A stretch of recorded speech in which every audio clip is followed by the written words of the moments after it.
One night in late August of 1557, a Frenchman in his 30s named Martin Guerre was laying in a bed in a makeshift military hospital in St. Quentin, France, writhing around in pain. So a few weeks earlier, Martin had fought in this massive battle between the French and Spanish armies.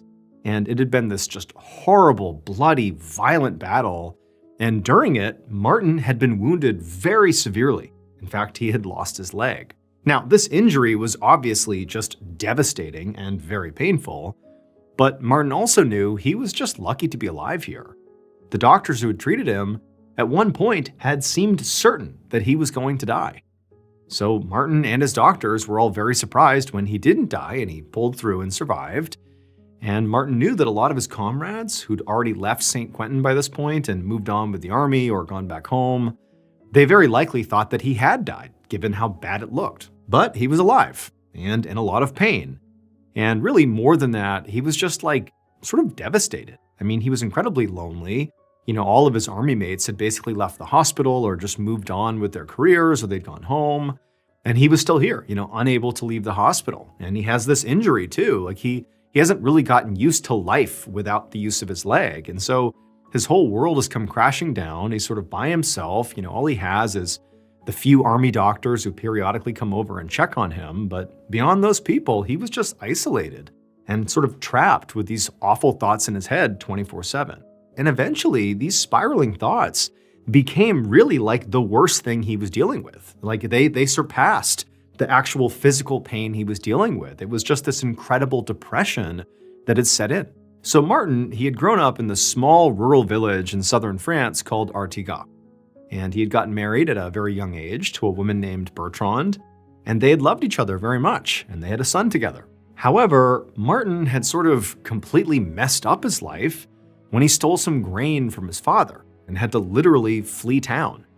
Stealing, especially from a family member at the time, was not only criminal, but really quite shameful. And Martin had been so afraid of what people would say and what they would think of him that he decided not to face them at all. And he just left Artigas, leaving behind Bertrande and his son and his whole life. Now, initially, after he had sort of run away, he had considered going back and just saying he was sorry and accepting whatever punishment he'd be given. But he was always too scared to do it, and so he just didn't.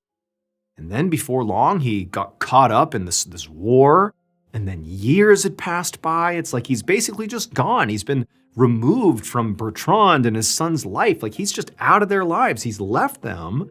And now, he's had his leg blown off. And in his mind, in this depressed state he was in, now, he had never really stopped thinking about his former life. He missed his wife terribly, but he's thinking to himself, I'm not the person she married. I'm a different person. I'm a degraded, bad person. She wouldn't even want to be with me at this point.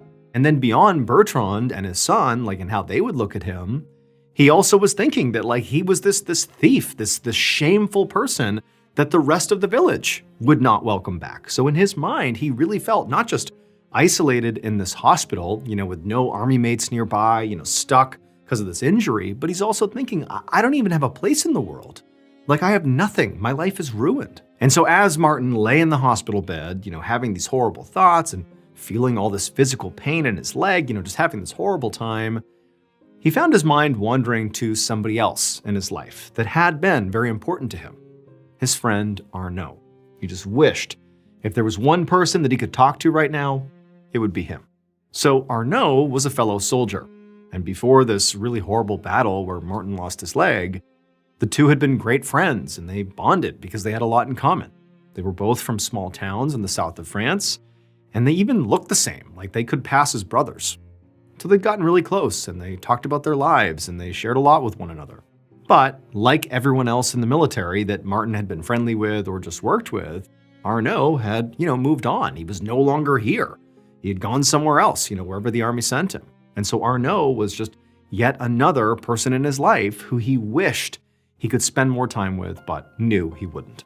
And so Martin's recovery would take a very long time. He was stuck in a hospital, basically bedridden with these horrible thoughts and this awful pain for weeks and then months, and then years passed by, and Martin still was just a shell of himself. And so he actually was moved to hospice care. However, after getting to hospice, Martin actually didn't die. Like typically hospice care is for people that are at the end of life, and that no longer is it about trying to save them, it's about keeping them comfortable until they pass away. But for Martin, he didn't die. He actually got better. And one afternoon in early September of 1560, so now about 3 years or so after he had lost his leg, Martin sat on a bench outside of the hospice that he had been staying in since the war had ended. Now, where he was located was actually just, a few miles from his hometown, Artigas. But despite the now close proximity to, his former life, if you will, to Martin, it felt like, Artigas could have been a million miles away. It couldn't have felt further away for him. So after Martin sort of miraculously healed inside of hospice care, and he was outfitted with a wooden prosthetic leg and was told that he could now leave and go about his life, well, it was good on the one hand. He got to go, back into reality, but he still had a lot of health problems as a result of his injuries.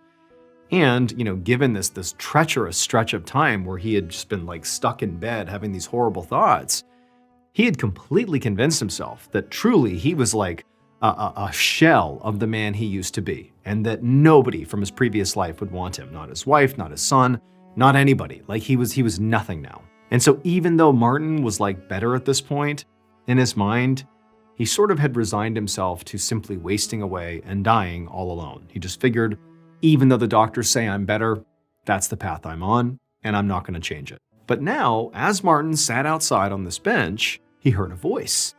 And when he looked over at the road in front of the hospice where he heard this voice, he saw there was a man that he had never met before who was clearly walking towards him, like that was the person speaking to him. As the man approached Martin, he asked him, "Are you Martin Gare?"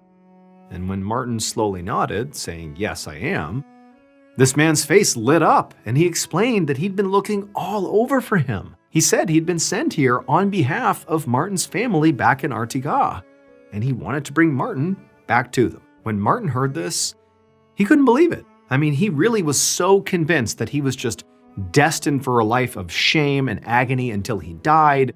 And now to hear that his family wants him back, they're looking for him, like this was incredible. This was unbelievable. I mean, he really assumed he would never go home again. And now here was this guy saying, "Come with me, let's go home." However, before Martin could ask any follow-up questions, of which he had many, like about his family and what they asked about him, that kind of thing, the man told Martin that actually he had been sent here to get Martin and he was going to bring him home, but first they needed to stop at the courthouse in a city called Toulouse. Martin looked at him like, "What do you mean?" And the man explained the reason behind it, and Martin simply couldn't believe what he was being told. A few days later, on the morning of September 12th, Martin climbed out of a wagon in front of the courthouse in Toulouse, a city about 40 miles away from Artigas. And Martin, he felt butterflies in his stomach as he, used his cane to climb the court steps to get up to the front doors. And then when he got up there, he took a deep breath, threw open the double doors, and stepped inside. And the instant he did, the first thing he saw is the entire courthouse was filled with people, and they all turned to look at him, and everyone's speaking with these hushed voices like, "Oh my goodness, I can't believe it." And that's when Martin realized he had just walked directly in to the middle of a trial. And so Martin, for a second, he just stood there staring back at all these people who were turned to look at him, and he realized that he recognized many of their faces. He saw some of his friends, he saw his uncle Pierre and some of his sisters. He saw his wife, Bertrande, as well as a boy sitting next to her, who must have been his son. And all of these people, they're looking at Martin with just looks of absolute shock on their faces. Like they were completely stunned to see him, and they're all looking at his wooden leg, and they're looking back at him. It was like they couldn't believe he had just walked in here. However, before Martin could really, fully appreciate the emotional moment he was having here, seeing his loved ones after over a decade, he first looked towards the front of the courthouse. And as soon as Martin saw what was up there, he knew that what that man had told him, who came up to him on the bench in front of the hospice, was true. And Martin had to bite his lip to keep from screaming. It would turn out Martin was wrong to believe that, his wife and and the town of Artigas would never accept him back, that he was worthless and should never return. Because his wife Bertrande and the town of Artigas actually did welcome him back. Or so they thought. Because when Martin walked into that courthouse and looked towards the front of the room, what he saw was his long-lost buddy Arnaud from the war. And Arnaud was on trial. Arnaud did not just look like he could be Martin's brother. He looked exactly like Martin. And since Arnaud really had been very disliked in his own hometown for being a con artist, he wanted a fresh start in a new place after he left the army. So, years earlier, while Martin was lying in a makeshift army hospital so badly injured that doctors were telling him he was almost certainly going to die while that was happening, his best bud, Arnaud, was using their likeness and his knowledge of Martin's life from all the times that Martin had confided in his friend to literally steal Martin's life. Arnaud had waltzed into Artigas and told everyone there that he was Martin Guerre.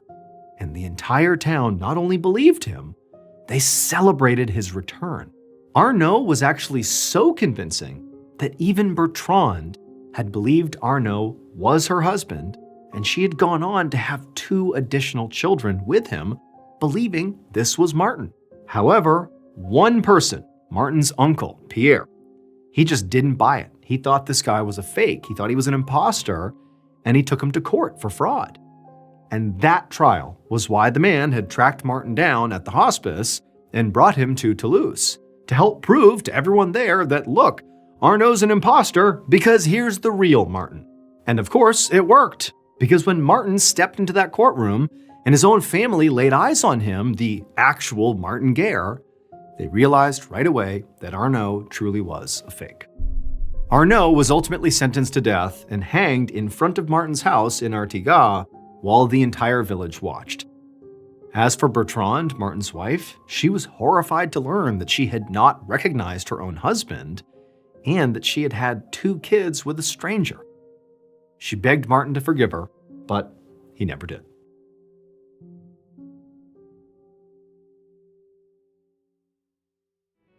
When you're refreshing your space, choosing a paint color can feel weirdly high stakes.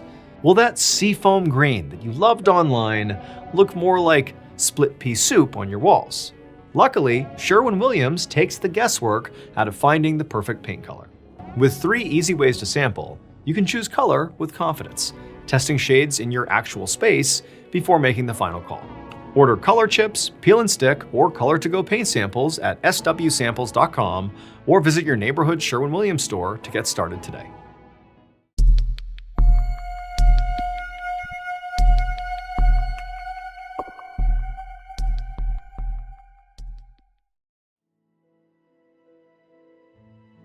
One morning in November of 1940, an 84-year-old prospector named Erwin Robertson hiked down a snowy ridge in the Alaskan wilderness. He was pushing this sled that was full of supplies and animal furs, and it was pretty hard. I mean, as he was pushing this thing along, he was working so hard that he was breathing really heavy, and even though it was really cold outside, he could feel himself sweating underneath his clothes, like he was going to be covered in sweat. Now, Erwin knew that what he was doing was, risky. I mean, after all, he certainly was not as young as he used to be, and you don't want to get hurt out here or, totally exhaust yourself out here. I mean, this is the wild.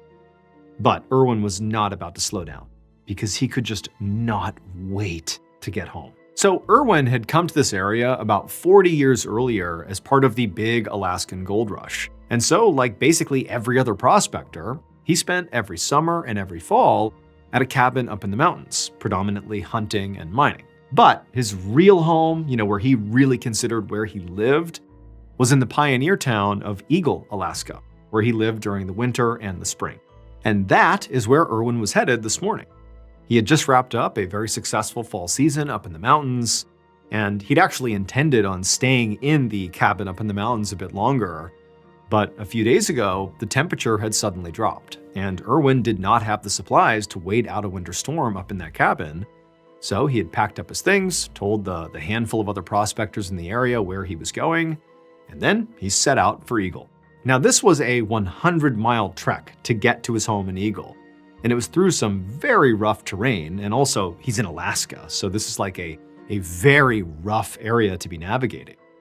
But Erwin had made the trip at least once a year for the past 4 decades, so he knew what he was doing. So, despite really exerting himself here pushing the sled, he kept up as hard of a pace as he could manage for the next couple of hours, and then finally, around midday, he allowed himself to slow down and just take a quick break. However, after stopping and reaching into his parka and pulling out his canteen to take a sip of water, as he's sipping the canteen, something catches his attention out of the corner of his eye. And even though all he saw was just like a flash of movement out in the trees, he knew immediately what it was. So during this trek so far, there was this pack of wolves that was following him. He knew they were following him. But again, this is a man who lived in the wilds of Alaska, and so he was not unaccustomed to running into packs of wolves. He knew they were quite dangerous, especially for a guy who's alone in the woods right now. But he wasn't that concerned. However, he's thinking, okay, they're right over there. I'm gonna take a very quick break. He, capped his canteen, put it back in his parka, and he's like, I'm gonna keep on moving here. A few hours later, Erwin was a good ways further down the ridge, but he was starting to get cold. In fact, ice had formed on his beard and on his eyelashes. So the temperature had dropped much faster than he had expected, and he was starting to get worried because he knew it was only going to get much worse after the sun went down. And remember, he's been exerting himself this whole time. He's been sweating under his clothes, so he's wet under his clothes. And now the temperature's dropping, so he's like getting really, really cold. And so he decided that it was in his best interest to actually just stop right now and build a fire and just make sure he was warm. And so Erwin, he continued pushing his sled, keeping his eyes peeled for a good spot to actually stop and make camp. But as he's moving along, he hears something that causes him to just stop. It wasn't the sound of wolves. It was the sound of trickling water. And much like the wolves, water was quite dangerous out in the wilds of Alaska. But in many ways, water, especially in a very cold environment like this, was like the most lethal to people. Because getting fully wet in these temperatures basically guaranteed you would freeze to death. So Erwin moved very cautiously forward because, again, all he can do is hear the trickling water. He doesn't know where it is, and he's thinking, I better be careful I don't accidentally step into a creek or something and get wet here. He's already wet from sweating underneath his clothes. He can't afford to get more wet, and so he's moving carefully and cautiously. And then he rounds a bend and he actually sees the source of the sound. It was a creek that had basically completely frozen over, with the exception of a little bit of water that was sort of leaking out and sort of spilling out over the ice itself. And over time, this water that was making the sound and leaking out, it was sort of freezing in layers on the surface of this creek. And so it was kind of like this moundy block of ice that was sitting on top of this creek, but you could clearly see water sort of trickling its way through it. And so when Erwin saw this, he realized that, as long as he was very careful to avoid stepping on the frozen creek itself, that this area would actually make a great spot to spend the night. He could refill his canteen from the little spout of water coming out of the creek. Plus, there were a bunch of dead trees nearby, which were perfect for firewood. And this was good news, because by this point, Erwin was so cold he was shivering. So he parked his sled and then began gathering up some firewood. But as he was going around doing this, he spotted a few of those wolves who had not stopped following him, not very far away from him. They were sort of lingering in the trees, clearly watching him. And for the first time, Erwin started to feel pretty anxious about these wolves. The fact that they were now even closer than the last time he saw them suggested that, one, they're still following him, but two, they're getting braver, they're getting closer. But Erwin's thinking, I can't just continue on here. As much as it makes sense to get away from the wolves, I'm beat physically and I'm soaked, my clothes are wet, I'm getting so cold, I'm gonna die of hypothermia if I'm not careful. I gotta start this fire, I have to make camp here, I just have to. About 20 minutes later, Erwin had gathered up all the wood that he would need, and he piled it all next to his sled, and then he got ready to start his fire. And in this kind of very cold environment, actually starting the fire, the process of igniting the fire, was a potentially very dangerous process. Because in order to light the match, to light the fire, Erwin would have to take off his mittens and expose his hands to the freezing cold. But Erwin had to do it, So he reached down and he bit one of his mittens and pulled it off with his teeth. And then with that hand, he reached into his parka and he pulled out his fire kit, which contained these thin scraps of tinder that he would use as fire starting material. Then he grabbed a match and he struck it to light it, but it didn't catch. Like, the head of the match did not catch on fire. And so Irwin tried again, striking the match once more, but it didn't light. And again, he just kept trying over and over, and eventually he just snapped the match in half. Now, Irwin didn't panic because he knew that, in extreme cold, some matches light better than others, and some don't even light at all. And he had seen this happen before, so he wasn't panicking. Instead, he pulled off his other mitten to make sure he had max dexterity here, and he took out the other match and he held the thing he was striking it against, and he struck this second match, thinking this one will light. But it didn't, and he tried again and again, and he's starting to get a little panicked when finally he strikes the match, and this one does catch. But by this point, he's now had his naked hands exposed to the unbelievably cold temperatures for over a minute, and his hands were like starting to seize up from the cold. They were shaking, in fact, so badly from the cold that even though he's got this light, his hands shook so much that by the time he transferred it to the tinder, the shaking caused it to extinguish. It was out. And at this point, Irwin did start to panic because his hands are in so much pain and they're so stiff from the cold that he was afraid that even if he put his mittens back on his hands, they wouldn't warm up fast enough for him to then remove his mitten and try this whole fire thing again. He really needed the fire in order to warm his hands, but obviously he needs his hands to make the fire. And so he's got a problem here. So Irwin, who was not one to give up easily, he just gritted his teeth, and with his, failing hands, he just reached down and, fumbled and grabbed a third match, thinking, I gotta light this one, I gotta start this fire to warm my hands up, to warm my whole body up, I gotta do this. And so he's got this third match, he's barely able to hold it, and it took all his focus just not to drop it, but finally he managed to scrape it against the side of this matchbook, and to his relief, it did catch. And so immediately Irwin, very carefully, kind of sheltered this little flame, and he carried it over to the tinder, and he put the flame on the tinder, but nothing happened. Irwin waited for the bundle to catch fire, but it didn't. And then the flame, the match, just burned out. And for a long moment, Irwin just stared at this scene in front of him in confusion. He didn't understand because he knew that this time he had done it all right. He had lit the match, he put it on the tinder. He had done this so many times before, but it's just not working. But then he looked more closely at the tinder, and his heart just sank because he knew that the situation he was in was truly catastrophic.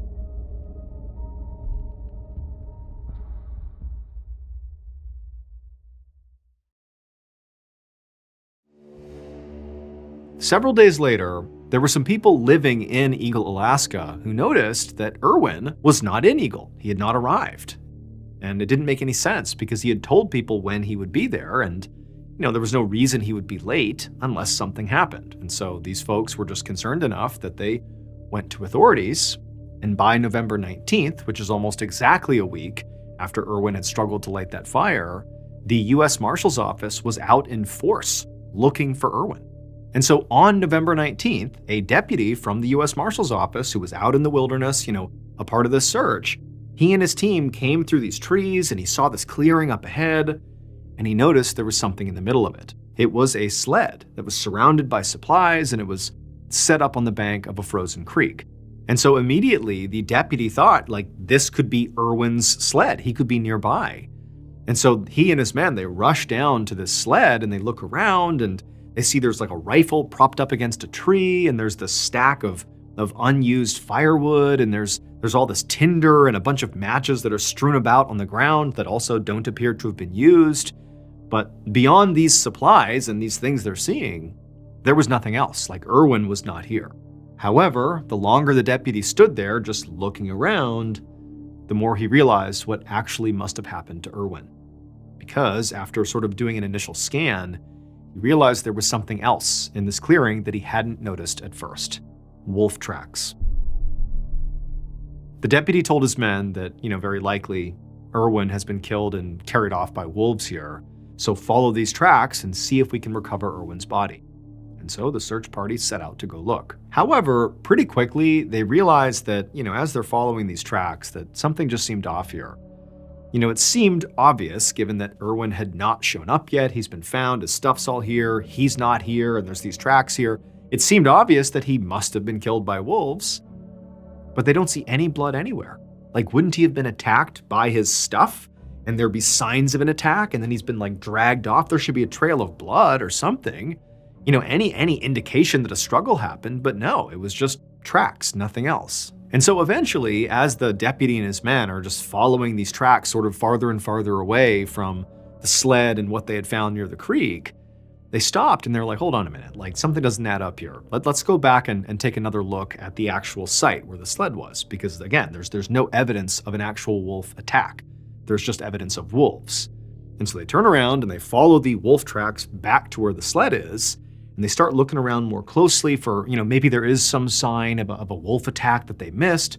And they're looking around and they eventually spot what appeared to be Irwin's tracks. And they began following these, thinking that, maybe Irwin had become hypothermic and confused and wandered off into the woods. And either he died out there or had been attacked out there by wolves. But, let's follow these. And this is bound to lead us to wherever Irwin went. But the footprints, they only led away from the sled a few feet before doubling back and stopping right at the edge of this frozen creek. And so for a minute, the deputy's looking down, trying to make sense of how these tracks just stop right here. Did they miss something? Where did Irwin go? But then the deputy just literally looked at the creek towards the center of this frozen creek, which to that point he hadn't really been focusing on. It was all the things on the land. Now he's looking at the creek itself, and suddenly he knew what happened to Irwin. So a week earlier, on the night that Irwin is trying to start this fire, he's desperate, he's becoming hypothermic, the wolves are nearby, he finally strikes that third match, he gets it to light, but the tinder won't light, because the tinder was wet. We can assume the reason it was wet is because he kept his fire kit inside of his parka, and he was working so hard with that sled, he was sweating so much that he sweat on the tinder, and he soaked it. And so now he does not have a way to start a fire. He cannot make fire. Without fire, he is going to freeze to death. There's no two ways about it. He is a veteran of the Alaskan wilderness. He knows he's doomed. And worse than that is he knows the wolves are getting closer and closer. And so no longer was it about oh, what do I have to do to survive this thing? No, it became, how do I want to die? And as he listened to the wolves howl not too far away, he thought to himself, I certainly don't want to die by being eaten alive. And so he made a choice. A week later, the deputy from the U.S. Marshal's office was standing by the creek trying to figure out what happened to Irwin, and he looks out and he realizes there is a lump in the middle of the ice, right in the center of the creek, that he had not recognized at first as anything significant, but now he was looking more closely and he realized it was Irwin. In an effort to avoid being eaten by wolves, Irwin had at some point walked into the middle of the creek, laid down on his back right in that break in the creek where that little bit of water was trickling out, that he had filled up his canteen right there, and he had just laid there, and the water kept spilling out onto him and gradually froze in layers over his whole body, essentially freezing himself into this cocoon in the creek. And so eventually he had frozen to death inside of the creek, but the ice had kept the wolves away.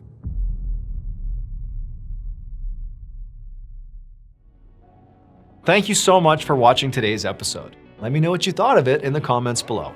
And remember, we have a whole playlist of Places You Can't Go episodes ready for you to binge right now. So go ahead and click here and give them a watch. All right, until next time, see ya. Around 7:20 p.m. on the evening of December 11th, 2002, a police department in a rural English county called Surrey started receiving all these frantic emergency calls. Now, all of these calls were coming from drivers on a heavily trafficked highway called the A3, and they all were saying the same things. They had seen this totally reckless driver with super bright headlights that was weaving in and out of traffic and going at high speeds and nearly crashing into people. And then a couple of the callers said they actually saw this car go down the embankment off the side of the highway, and so it looked like they might have crashed. And so, of course, this police department, after getting all these calls, decided to send out a couple of officers to see what was going on. When the two officers got out to the A3 and began patrolling the area on the A3 where all these calls were saying they had seen this reckless driver, they didn't see the driver. They didn't see a wreck on the side of the road. They didn't see any signs of an accident. I mean, there was nothing there. Now, had only one person called in about this wild, reckless driver, at this point, the officers would have chalked this up to a mistake or even a prank. But so many people called in about this one particular reckless driver on the A3 that these two officers decided to just keep on looking and really see if they can figure out where this driver went. And so to this point, the two police officers had been just driving on the A3 to try to find this driver. And so they decided they would park their vehicle, get out, and walk on foot on the edge of the highway because there were these huge forests that lined either side of the A3. In fact, Surrey, the county in England where this was one of the most heavily forested areas in all of England. And so these forests on either side of the A3 were very dense. You could not see very far into them. And so these officers were thinking that it might be possible that this driver, if they were driving as recklessly as all the callers made it seem like, they could have veered off the highway, gone down the embankment, and then because they were going at such a high speed, they could have crashed their way into one of these forests and basically disappeared from view from the road. That in order to see this crash in the forest, you'd have to be basically in the forest. And so these two officers, they pulled over, they got out, and they began walking along the edge of the highway, staring into the forest, looking for a sign of a car wreck. And sure enough, after walking for a while, one of the officers spotted something deep in the woods that looked almost metallic or plastic. Whatever it wasn't supposed to be in the forest. And so the officers made their way into the tree line and began walking through all the trees. And as they got closer, they realized very clearly there was a car. There was a wreck in the forest. And so the two officers, they begin running towards the wreck. They're calling for backup on the radio. They get to this wreck in the middle of the forest, and they're on the driver's side, and they look inside the car, and there's no driver in the driver's seat, but they looked through the car to the passenger side, and they saw the front passenger door was wide open, and on the ground on the other side of the car was very clearly a body. And so the two police officers rushed around the car to get a better look at the body. And when they did, they couldn't believe what they were seeing. It didn't make any sense. Like, what was this? Now, to understand why these police officers were so caught off guard by what they were seeing, we need to go back 5 months to July 16th, 2002. On that night, a 21-year-old man named Christopher Brian Chandler finished up his beer at a pub in West London. And for reference, where this pub was located was about 1 hour north of that stretch of the A3 highway in Surrey where the car was found in the woods. This night, Christopher had gone to this pub with a close friend of his. This was meant to be a fun night out. But, as Chris is finishing up this beer, he began to feel really antsy because it turned out Christopher was actually wanted by police in London for robbery, and so he hated staying in one place for too long. And so the only people who even knew where Christopher was the friend he was with at the bar, and then also Christopher's brother. He knew he was at this particular pub. And so finally, Christopher got so anxious about being in this pub for too long that he told the friend he was with that he just wanted to leave. And so he said goodnight to his friend. The friend stayed at the pub, and Christopher left, got in his car, and began driving south. But Christopher never arrived at the place he was trying to go. He just sort of disappeared, and nobody heard from him again. Christopher's brother eventually would report Christopher missing, but remember, the brother knows Christopher is wanted for robbery, and so Christopher suddenly going on the lam and just disappearing for a while was kind of par for the course, and so the brother really didn't think this was a big deal. And also, the police felt the same way because they know Christopher is trying to elude them, and so it makes sense he would be missing. And so as a result, nobody really followed up on Christopher's missing person report. Everybody just kind of moved on.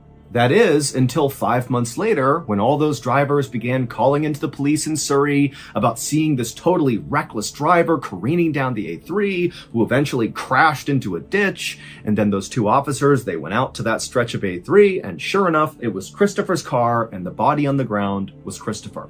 However, there was a problem. When the two police officers walked up on Christopher's car and saw it for the first time, they were struck by how old it looked. But it didn't really register with them why that would matter. It just stood out to them that this is a really, really old and rusted up car. But when they went around to look at the body on the ground, Christopher's body, They saw that his body was actually mostly a skeleton, which meant Christopher did not crash and die on this night, December 11th, 2002. Very likely, he crashed and died 5 months earlier, right around the time he disappeared. Now, the Surrey police, they say that this was all just one big coincidence, that the reckless driver that all these drivers were reporting that night on the A3 must have not crashed and actually just kind of got away, and then just by coincidence, when the police were searching that area of the A3 for the reckless driver, they happened upon Chris and his car. But remember, several of the drivers who called in that night about seeing this reckless driver on the A3, they specifically said they saw the car veer off the embankment and crash down below near the tree line. Like, this is a serious crash. Someone needs to get out here with an ambulance because probably someone's hurt.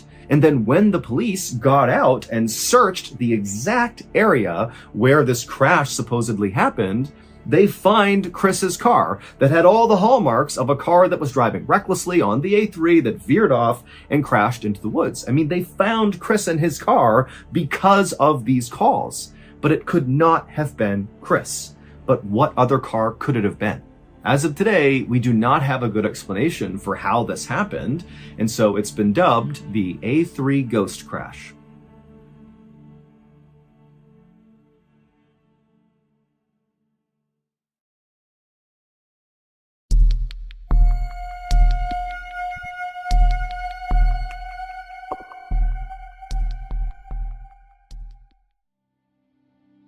On June 1st, 1937, Amelia Earhart took off from Oakland, California on an eastbound flight around the world. It was her second attempt to become the first pilot ever to circumnavigate the globe. She, along with her flight navigator Fred Noonan, flew to Miami and then down to South America, across the Atlantic to Africa, and then east to India and Southeast Asia. The pair reached Lae, New Guinea on June 29th. A couple days later, on July 2nd, Earhart and Noonan would depart Lae, and they would make their way to tiny Howland Island, which was their next refueling stop, but they would never arrive. What Earhart was trying to accomplish at the time was such a big deal, and so when they disappeared, it was heartbreaking, and it made international headlines, and this huge search is launched for them, but they can't find them, and after 2 weeks, they officially declared they were lost at sea and most likely dead. 3 years later, and 350 miles away from Howland Island, which was the island Earhart and Noonan were trying to get to before they vanished, a British scientist was on this tiny little uninhabited island called Niku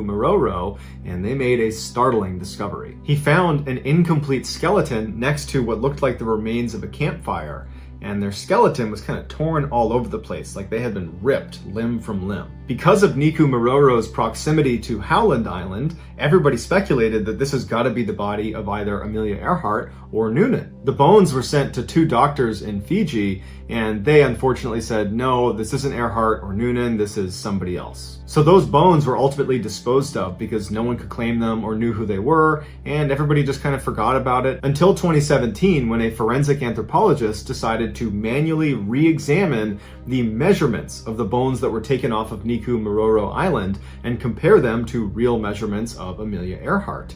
And they discovered that clearly those doctors in Fiji had made a mistake, because the measurements of these bones match Amelia Earhart almost exactly. So researchers go back to Niku Island and they go to the area where these bones were found near that campfire, and they look around and they find a couple 1930s era bottles, glass bottles, and one of them is a freckle cream, and Amelia Earhart had lots of freckles and she liked to use freckle cream to cover them up. She was kind of famous for doing that.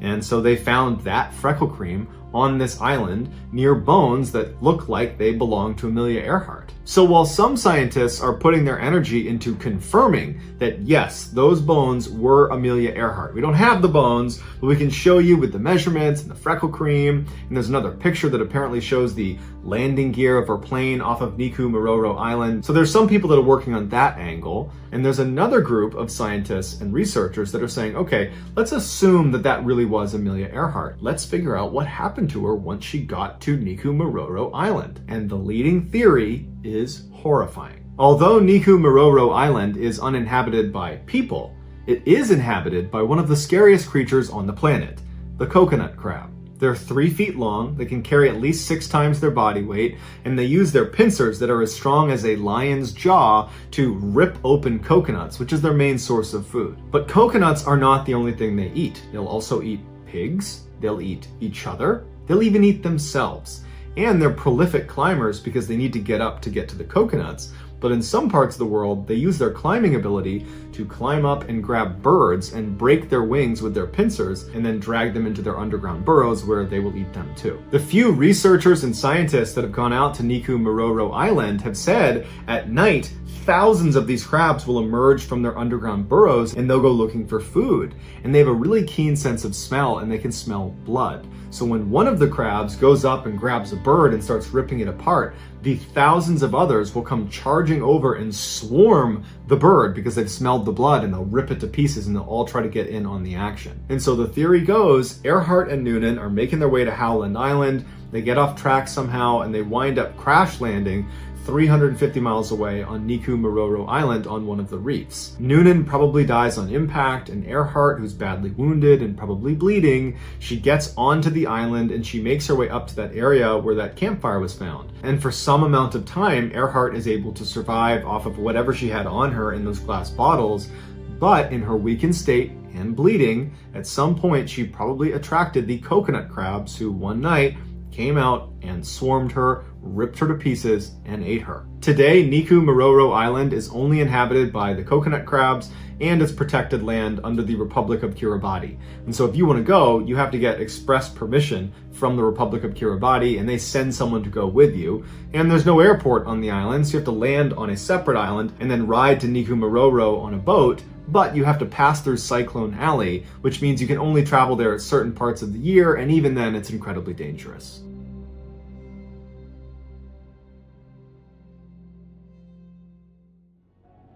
You can predict the Summer Soccer Showcase action all the way to the final match with FanDuel Predicts. All you have to do is sign up to get your $25 bonus. I downloaded FanDuel Predicts during one of the matches just to try it, and let me tell you something. Every play suddenly mattered way more, and every pass had a little more weight to it. It's all right there on your phone, super easy, and it kind of pulls you into the action in a way that just watching doesn't. Sign up now for your $25 bonus on FanDuel Predicts. Go to fanduel.com/predicts to sign up. That's fanduel.com/predicts to get your $25 bonus. Offered by FanDuel Prediction Markets, LLC, a registered futures commission merchant, 18+. Bonus is non-withdrawable and expires 7 days after receipt. Trading derivatives involves significant risk and may not be suitable for all investors. Manage your activity with their consumer protection tools. Restrictions apply. See terms at fanduel.com/predicts/bonus-offer-terms.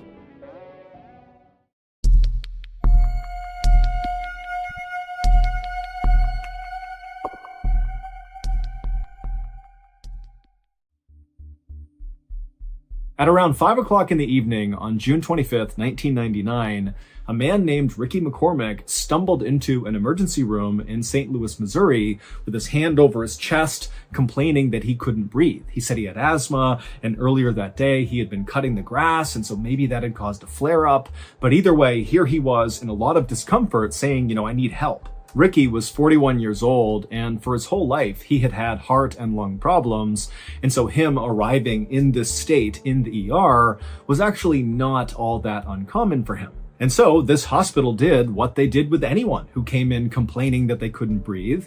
They immediately took Ricky to a back exam room and they hooked him up to all these monitors to make sure his heartbeat was steady and that his oxygen levels were plenty high. And once Ricky was in the exam room getting hooked up, he started acting really agitated and he kept looking around the room like he was scared that someone was going to jump out at him. And he was also sweating profusely, and whenever he did speak, he spoke so quickly no one could really understand him. But despite Ricky's odd behavior, the heart monitor showed his heart was beating steadily, his oxygen levels were perfectly fine, and when the doctor came in and examined Ricky, even though he clearly saw that something was off about Ricky, there wasn't any sign that there was anything physically wrong with Ricky. And so the doctor and the nurses agreed that whatever was going on with Ricky had to be psychological. And as it happened, Ricky did have a long history of psychological issues. He was known for making things up all the time, just telling people these crazy stories about himself, like how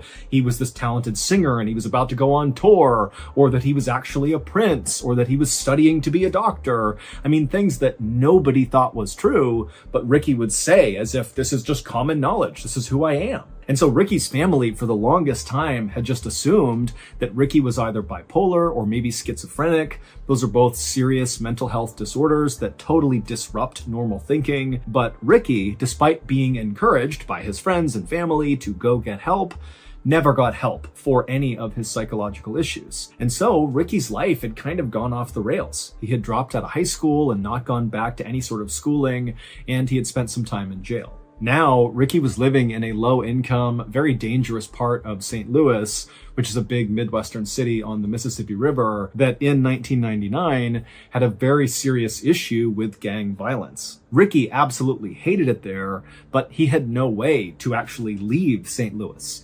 In fact, Ricky didn't even have his own place. He bounced around from his mother's place, his aunt's place, and his girlfriend's place. Ricky did work, but the work was very sporadic, and it was for the most part just night shifts for random odd jobs. And when Ricky was actually working, he really just spent his time chain smoking cigarettes and drinking literally gallons of coffee. Back at the ER, Ricky, who was still in the exam room, had only been there for less than an hour when the doctor came back in and told Ricky that he was okay and he was going to be discharged. Now, Ricky immediately said, no, I have to be here tonight. I need to stay here. You need to admit me. But the doctor just kind of ignored what he said and handed him the discharge paperwork. 15 minutes later, when a nurse came back into the exam room to get this paperwork from Ricky, she would walk in and see Ricky still sitting on the exam bed, kind of fidgeting around, looking down at this paperwork on his lap that immediately she saw he had not filled out. He had just signed his name at the bottom. And when she walked in, Ricky looked up at her and he kind of shrugged his shoulders and looked at her and was like, "I don't know how to read or write. Can you help me?" And so the nurse immediately felt bad for Ricky. I mean, he's got dirty clothes on, he looks thin and frail, he's clearly very down on his luck, there's some issues happening with this guy, and he can't even fill out his discharge paperwork. And so she said, no problem. She sat down with him, and together they filled out his paperwork. And then afterwards, when she walked him out of the exam room back to the front of the hospital, Ricky turned to her and said, instead of going home, can you just let me stay here in the lobby just for tonight? And this nurse, who knew she was not allowed to do this, she looked around and saw it was not a busy night there. And so she said, okay, as long as you don't bother anyone, you can stay here. And so Ricky thanked her repeatedly and then walked over to the corner, kind of far away from the front desk and far away from the front door. And he sat down and folded his arms, and then he just stared at the front door. And so this nurse assumed that Ricky actually must be homeless, especially based on, how he came in and how he was acting. And so she figured, he needs a place that's warm to stay tonight. And so the nurse went back to her station, and over the course of the next several hours, she would periodically look out into the lobby, expecting to see Ricky kind of curled up asleep in the corner. But every time she looked out there, Ricky was still sitting upright, arms folded, staring at the front door of the hospital as if he was expecting someone to come in at any moment and he needed to be ready. And so she thought this was unusual, but she decided not to intervene. She just let him sit there and do his thing. Later that morning at 11:30 a.m., when the nice nurse who had allowed Ricky to stay in the lobby was leaving her shift, another crew of nurses came in, and right away they noticed Ricky was just sitting in the corner for no apparent reason. And when they walked up to him to ask if he was okay, what are you doing here? What can we do for you? Ricky, instead of trying to talk to any of these nurses, just got up and walked out of the hospital. After leaving the hospital, Ricky walked to a nearby payphone and he called his girlfriend, Sandy. And when Sandy picked up the phone, she immediately recognized her boyfriend's very familiar voice, but she also picked up that he sounded really tired and kind of out of it. And so when she asked him, are you okay? What's going on? Ricky would tell her that he had just spent the night in the hospital. But he didn't clarify that he had spent the night in the lobby of the hospital, not admitted as a patient at the hospital. But to Sandy, it really didn't matter because already this was raising red flags for her, because this was actually the second time that Ricky had gone to the ER just that week. Just a few days earlier, Ricky had been released from a different hospital in St. Louis after telling doctors there that he had had these chest pains and he couldn't breathe. And so he had been admitted for a couple of days, but ultimately they determined that there really was nothing wrong with him. And they too believed whatever was happening with him had to be psychological. And so he had been released. Additionally, Sandy had been growing increasingly worried about Ricky because over the last several weeks, Ricky had begun acting really paranoid, to the point where anytime he was in her apartment and somebody outside the apartment just walked down the hallway, Ricky would jump as if he was worried whoever was out there was going to barge in at any moment. But whenever Sandy asked Ricky, what's going on? Why are you so paranoid?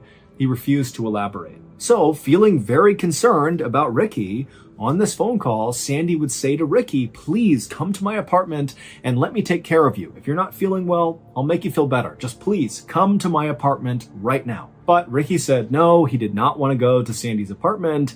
He told her instead he was going to walk to a nearby gas station to get a bite to eat, and then afterwards he would give Sandy a call. And so the two of them agreed to this plan. They hung up.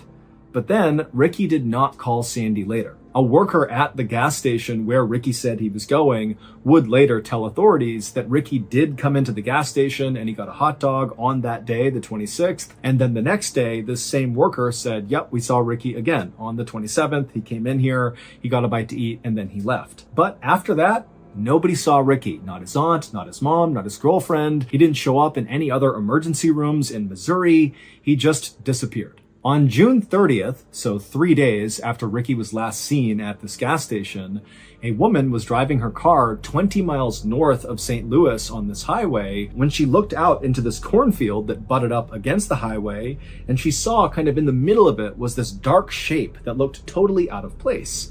And so she was intrigued enough that she actually pulled over on the road. She got out and began walking into this cornfield to see what this thing was. And when she got up to this thing and saw what it was, she froze in horror, and then she screamed, turned around, and ran back to her car, and she flew to the nearest gas station. She grabbed a payphone and she called 911. When the police arrived at this cornfield, they too walked out towards this dark thing, and then finally they saw what this thing was that had scared this woman.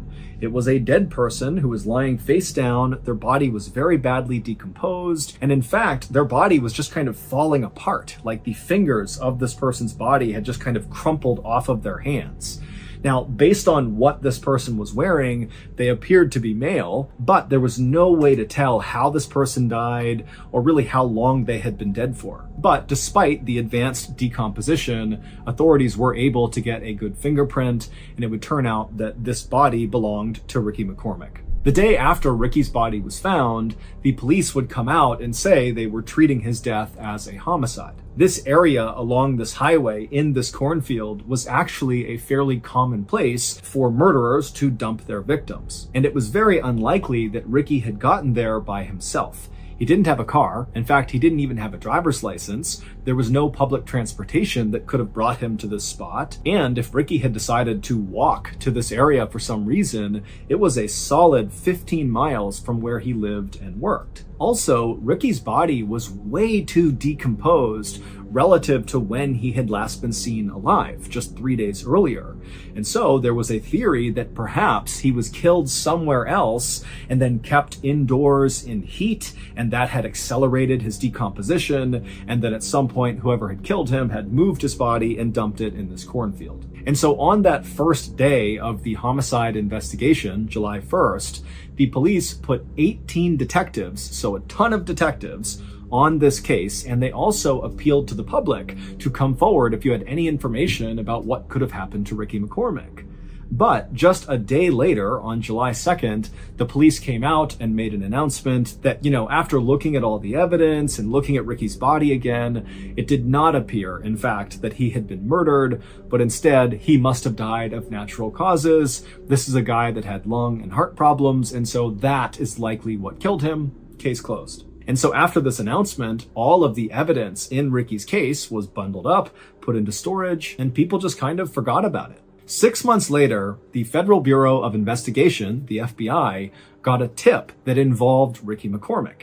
They were working on a case in St. Louis, Missouri about this major drug dealer who apparently was ordering hits on his rivals, and a confidential informant came forward and told the FBI that this guy, Ricky McCormick, had gotten wrapped up with this major drug dealer. But they didn't really know what role Ricky was playing with this drug dealer. It was just kind of a rumor on the street that, Ricky was involved somehow. This did not make any sense to the FBI because they're thinking, why would this big-time drug dealer who really was a mover and shaker in St. Louis get involved with this guy, Ricky McCormick, who was obviously deeply mentally ill and borderline homeless? I mean, what role could Ricky play for this drug dealer?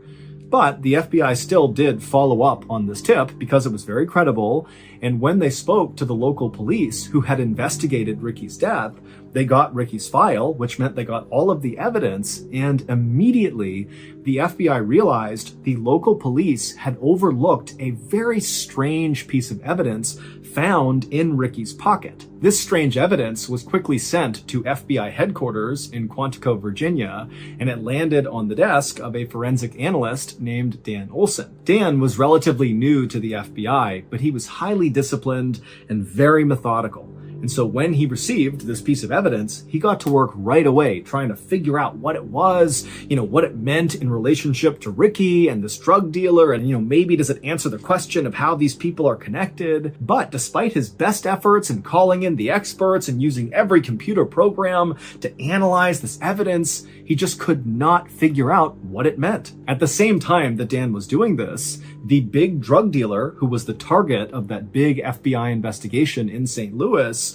was arrested on gun and drug charges. And so the big case was now over. And suddenly trying to figure out what connection Ricky McCormick had to this drug dealer was kind of irrelevant because the drug dealer was behind bars and Ricky was already dead. And so the FBI kind of put a pause on trying to figure out what this evidence was. And so Dan, even though he was really curious now, he was fully invested in trying to figure out what this thing was, he realized he had to give it up too and move on to something else. And so the strange evidence went back into storage, and once again, everyone just kind of moved on from Ricky McCormick. But Dan never really forgot about this mystifying piece of evidence. It was always in the back of his mind. 22 years later, Dan Olson had now become very senior at the FBI. He was actually in charge of their cryptanalysis and racketeering unit. Basically, he was in charge of the people at the FBI who specialized in code breaking, meaning they were the people that would pull any sort of secret messages embedded inside of evidence. And so at some point after taking over this unit, Dan pulled out of storage this strange piece of evidence connected to Ricky McCormick. And he said, you know what? I just need to know what this means. I have to figure it out. I've never been able to. It's haunted me ever since. And so Dan went public. He went to the media and he asked the world to take a look at this mystifying piece of evidence and come forward if you have any idea what it means. When Ricky was discovered in that cornfield, the local police quickly emptied his pockets, and in his pants pocket were 2 documents that contained an incredibly complex cipher or code. It was basically 30 lines on each piece of paper with different symbols and letters and capital letters. I mean, it looked like total gibberish to the untrained eye. But to people like Dan and his code-breaking team, these symbols and letters could mean there was a secret message hidden inside of these documents if you could break the code system. But of course, no one could ever break that code. So how in the world does a guy like Ricky, who is basically functionally illiterate and can only write his name, he's clearly mentally ill and he's not really in touch with reality all the time, how does a guy like that come to be in possession of these complex ciphers?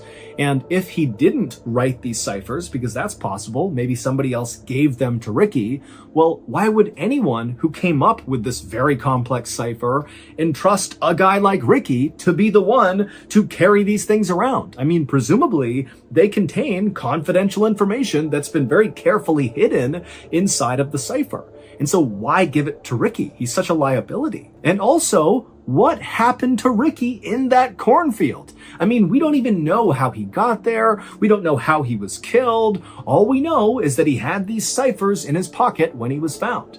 And so many people believe, including law enforcement, that the answer to, what happened to Ricky and what was his connection to this drug lord in St. Louis, if any, or, what was he up to, will all be solved if we can just figure out what these two ciphers mean. But as of right now, no one has solved the riddle of what these two ciphers mean. All we know is that Ricky McCormick, a couple of weeks before he died, became increasingly paranoid and was so scared of someone or something that he was likely running into these hospitals just to hide out. But eventually, whoever or whatever Ricky was scared of very likely caught up to him and killed him. But until we crack these ciphers, we very likely will have no idea what actually happened to Ricky McCormick. Today, the FBI has set up a special website where you can look at these two ciphers that Ricky had in his pocket, and if you're able to crack them, because someone's going to eventually, you can tell the FBI through this website and potentially help solve Ricky's murder.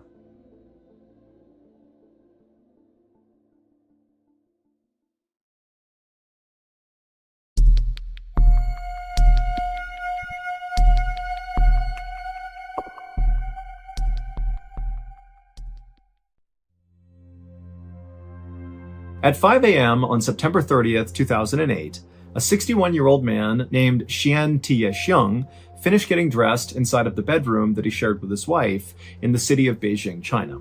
After he finished getting dressed, Xian reached down and scooped up his backpack off the floor that was already packed. And then he carefully walked around his bed, trying to be as quiet as possible. And then as quietly as he could, he kind of tiptoed around the bed to his wife's side to give her a kiss goodbye. Xian was going to be heading out to a local mountain that day for a day hike. And so Xian, he gets next to his wife and he bends down to kiss her. And right as he does that, he accidentally wakes her up. And so his wife opens her eyes and she looks up at him. And Xian just says, I love you. He gives her a kiss and he tells her, hey, I'll be back tonight before midnight. And so his wife, she kind of groggily said, okay. And she grabbed his hand and squeezed it. And she told him that she loved him. And then she fell back asleep. And moments later, Xian had left the bedroom and walked out the front door. Xian's home was only a couple of blocks away from the train station, and since he needed to ride a train and then also a bus to get to this local mountain that was about an hour-and-a-half journey away, the train station was his first stop. And so Xian, as he walked towards the station, he was all smiles. He was really excited about this day. So Xian was retired, but he had spent his whole life teaching geography at Beijing No. 5 Middle School. And he was a very passionate teacher, but the thing he was most passionate about, that he routinely really pushed on his students, in some ways more than geography, was his love of nature. In fact, Xian loved nature so much that when he was not teaching, he basically spent all of his off time out in nature going for hikes. That was his thing. And today, Xian was especially excited about his hike because he was hiking one of his favorite trails. It was located on Mount Miaofeng, which is a mountain located 30 miles to the northwest of where Xian lived. And this mountain was quite famous because of all the sacred and ancient temples that kind of dotted the mountain all over the place.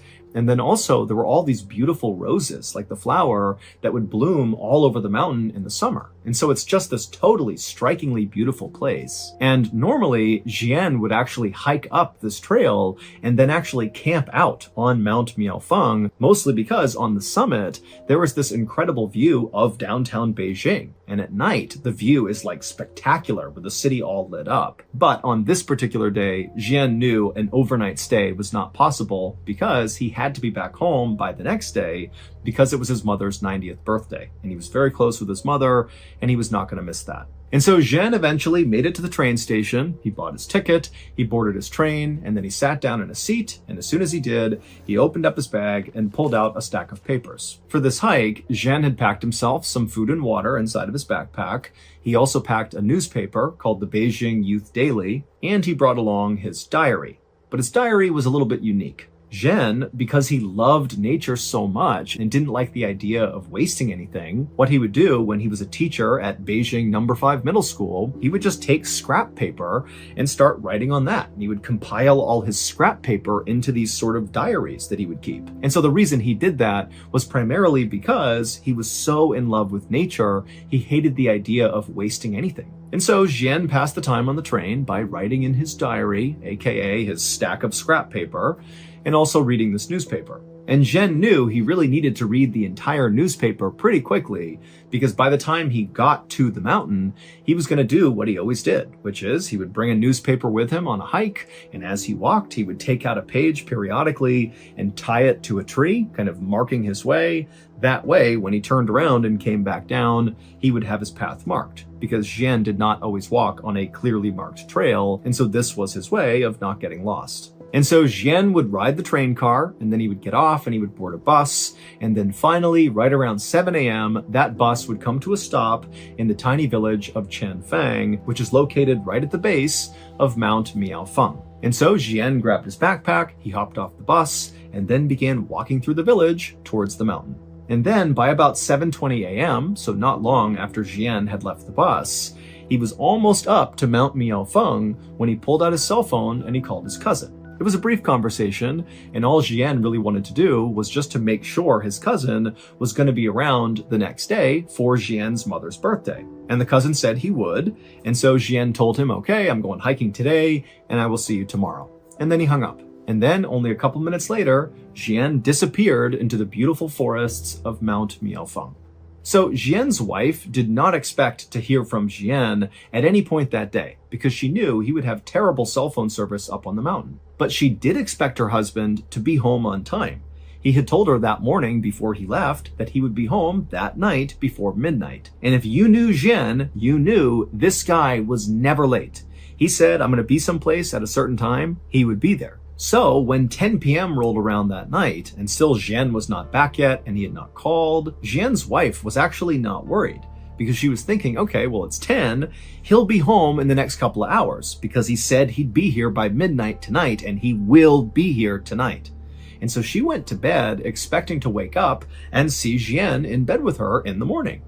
But the next morning when she woke up, Zhen was not in bed, so he did not come home, and so his wife immediately was very concerned and began calling Zhen's family, and nobody knew where he was.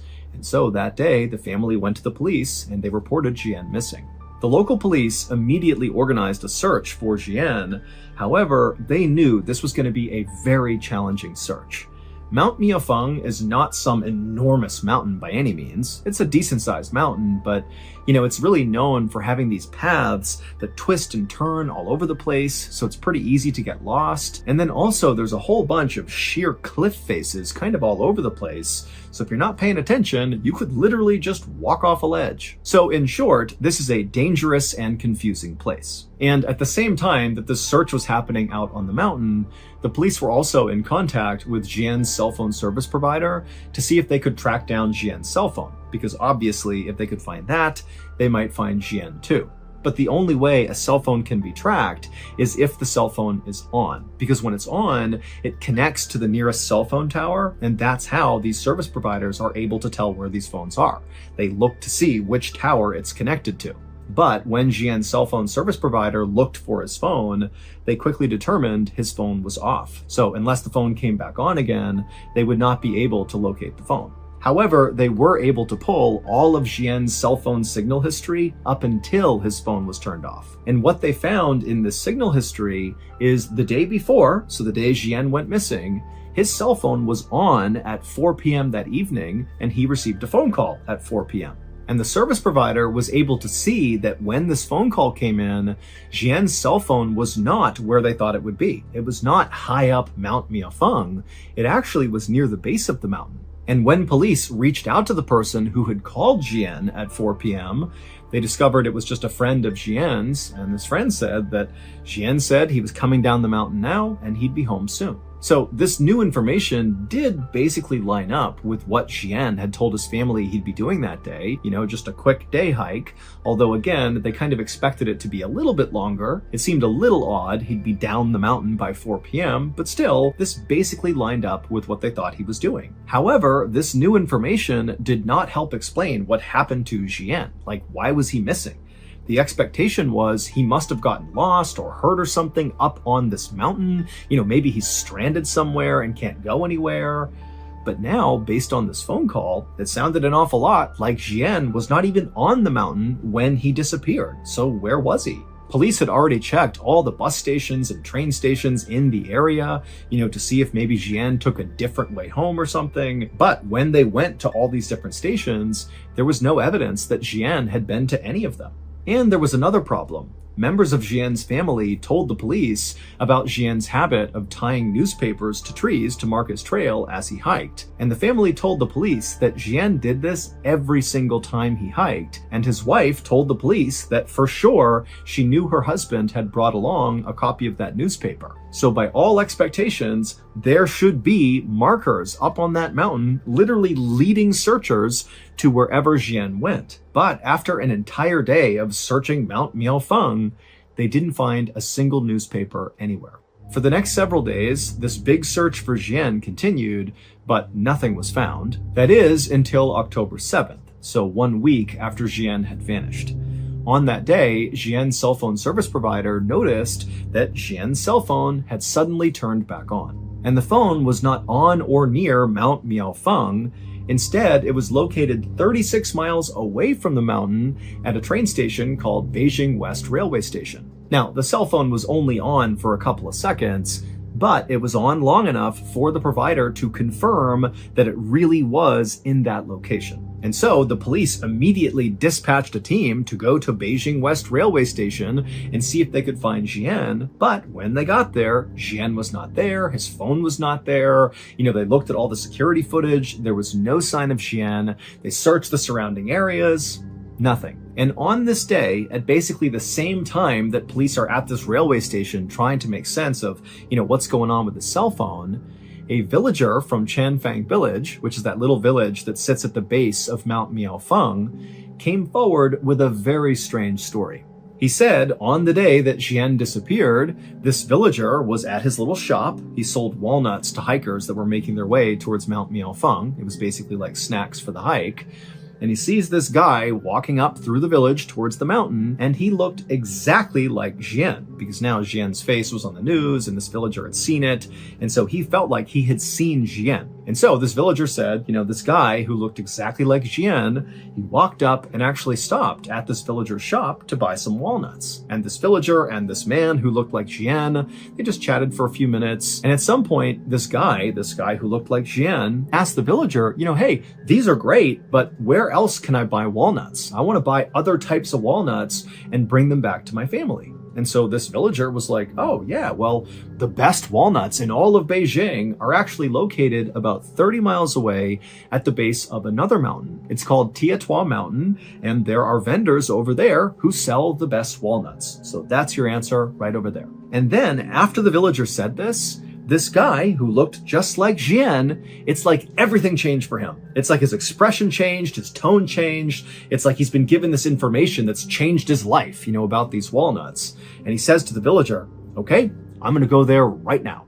And without saying anything else, this man just turned and began quickly walking away from the walnuts, back through town, back towards the bus stop. So away from Mount Miaofeng. In theory, this guy is going to the bus to what? Commute 30 miles to this other mountain, Tietua Mountain, to get these walnuts? I mean, the villager does not know this guy, but even he felt like this is bizarre. This guy comes up, he's buying snacks to go hike Mount Miaofeng. He seems really excited about it. And I offhandedly mention these walnuts, and he's like, boom, I'm out of here. I'm going to go 30 miles to this other mountain to get these walnuts. It just seemed weird. And then when police spoke to Jian's family about this new information, they would learn that Jian did not have a special interest in walnuts, and neither did his family. And even if there was a reason why Jian just really wanted these walnuts, he would not have had time in that day to take the bus 30 miles to Tiatua Mountain, get these walnuts, go 30 miles back, and hike up Mount Miaofeng, because he can't stay the night. He needs to come back tonight in order to go to his mother's birthday party the next day. So it just made no sense. But this walnut thing was basically the only lead police really had, because everything else was a dead end. And so they decided to shift their search area from Mount Miaofeng to Tiatua Mountain. And pretty much right away, they saw something that gave them hope that Jian could be here. They found pages from the Beijing Youth Daily newspaper tied to trees on the mountain. And when they looked more closely at the newspapers, they found the publication date of this newspaper lined up with the copy that Jian would have had with him on the day he vanished. And so, of course, the searchers just began following this trail of newspapers, hoping Jian would be at the other end. For 2 days, searchers very diligently followed this trail up the mountain. It kind of wound around, and they went pretty slowly because as they're moving, they're constantly checking everything around. They don't want to miss any clues.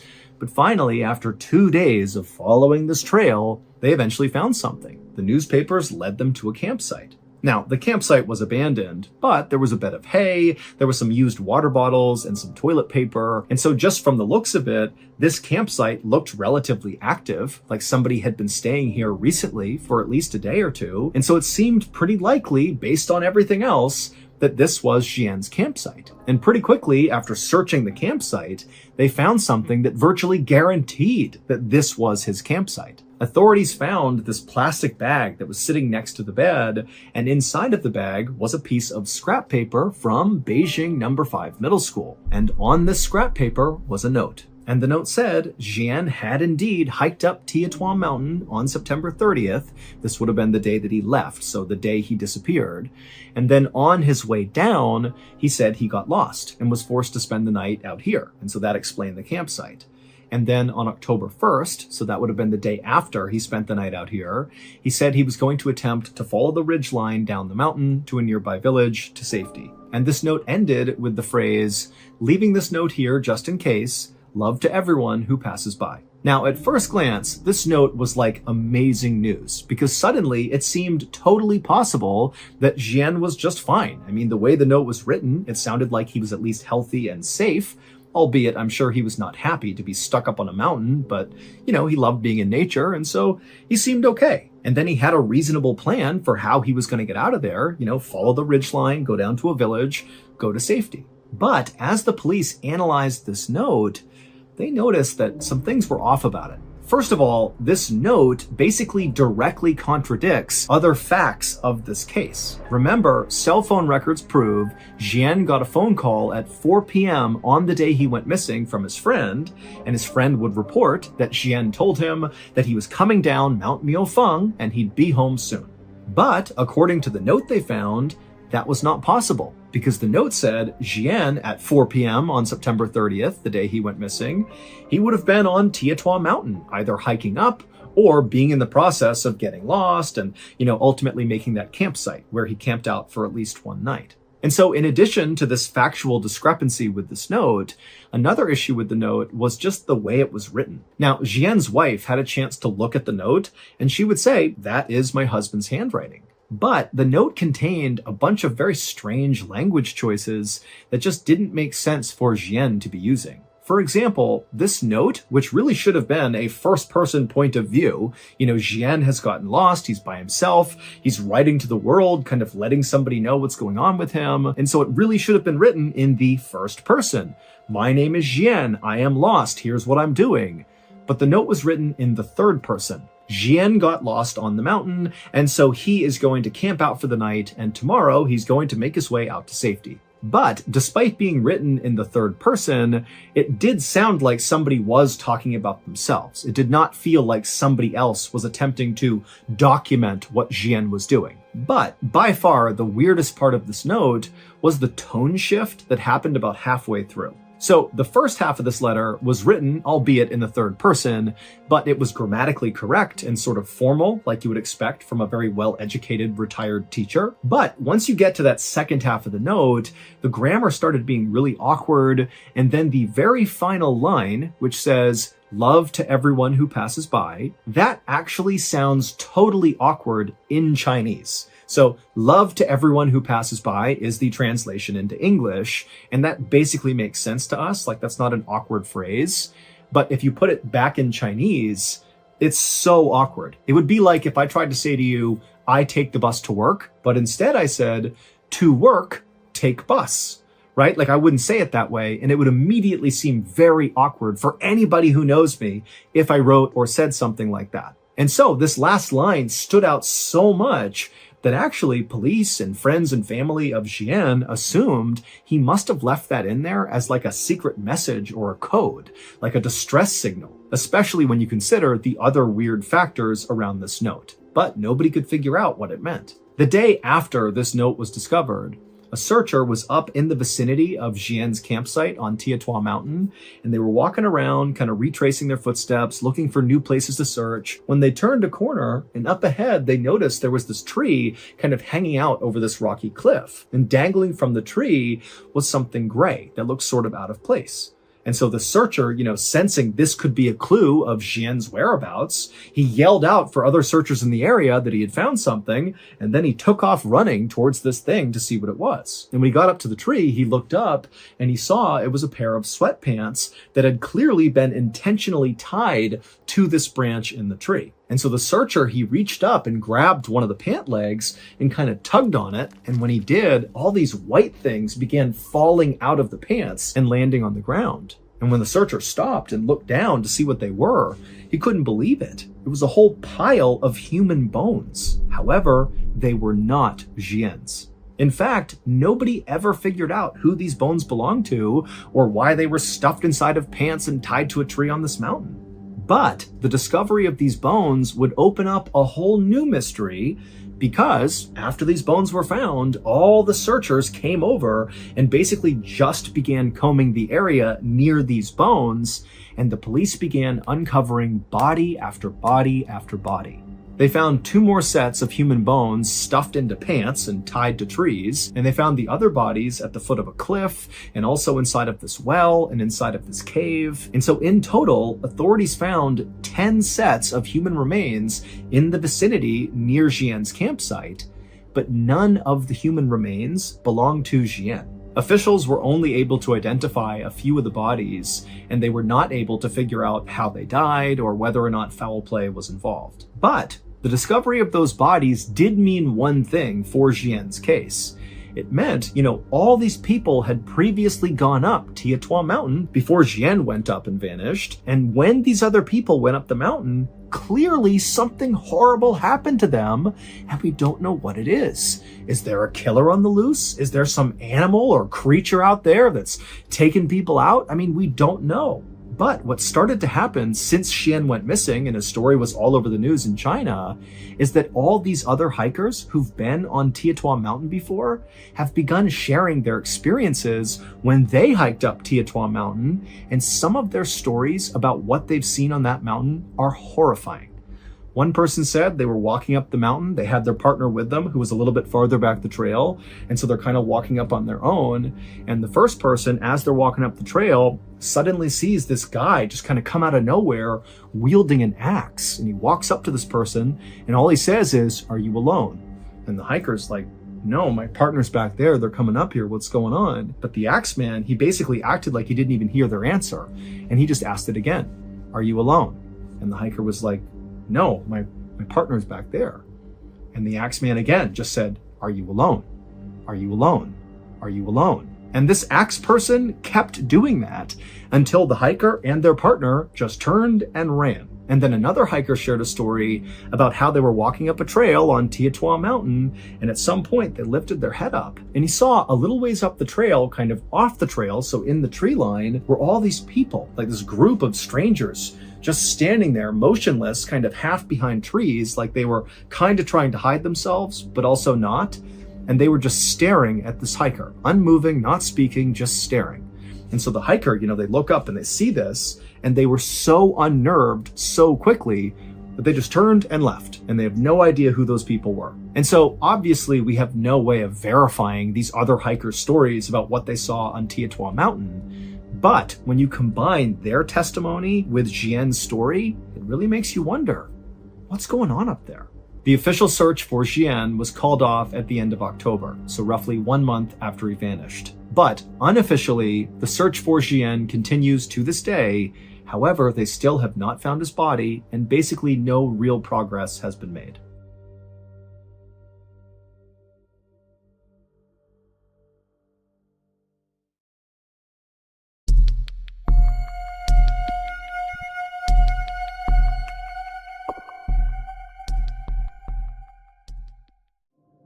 At 12:30 p.m. on March 7th, 2015, a police officer named Tyler Beddoes, along with his partner, were driving in his police cruiser near the Spanish Fork River in Utah when suddenly a police dispatcher came on over the radio. And this dispatcher was speaking very urgently and said, "Hey, a fisherman has just called in to say that he spotted what looks like an upturned SUV partially submerged in the Spanish Fork River right underneath the bridge.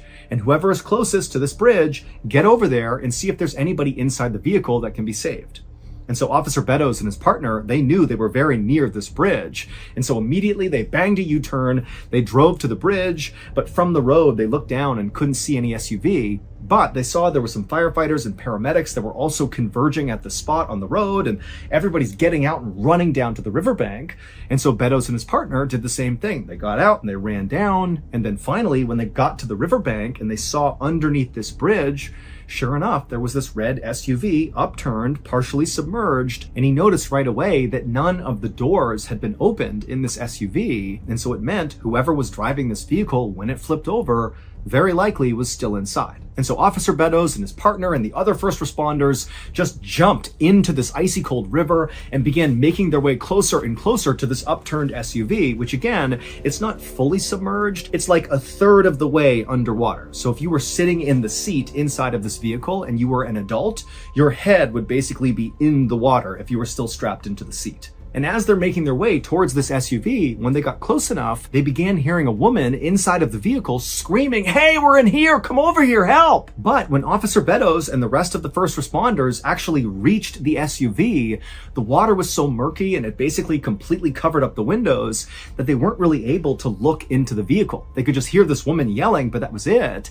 And then when they tried to open up the doors, they couldn't do it because the roof had begun to cave in, and so the actual framing of the door wouldn't open. And so all these first responders, it's like their adrenaline's pumping and they're like, "Come on, we got to push this thing up onto its side so we can get in." And so all these first responders are pushing, and slowly but surely they began to raise the side of this vehicle up until the windows suddenly were clear, and Officer Beddoes and the others were able to look into the car, and they saw there was a woman in the driver's seat and there was a baby in a car seat dangling upside down in the back seat, still strapped in.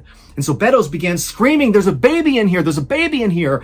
And suddenly it was like everybody got extra strength and they pushed this vehicle all the way up onto its side. And then one of the firefighters climbed up onto the side of the car, which now was the highest point of the car.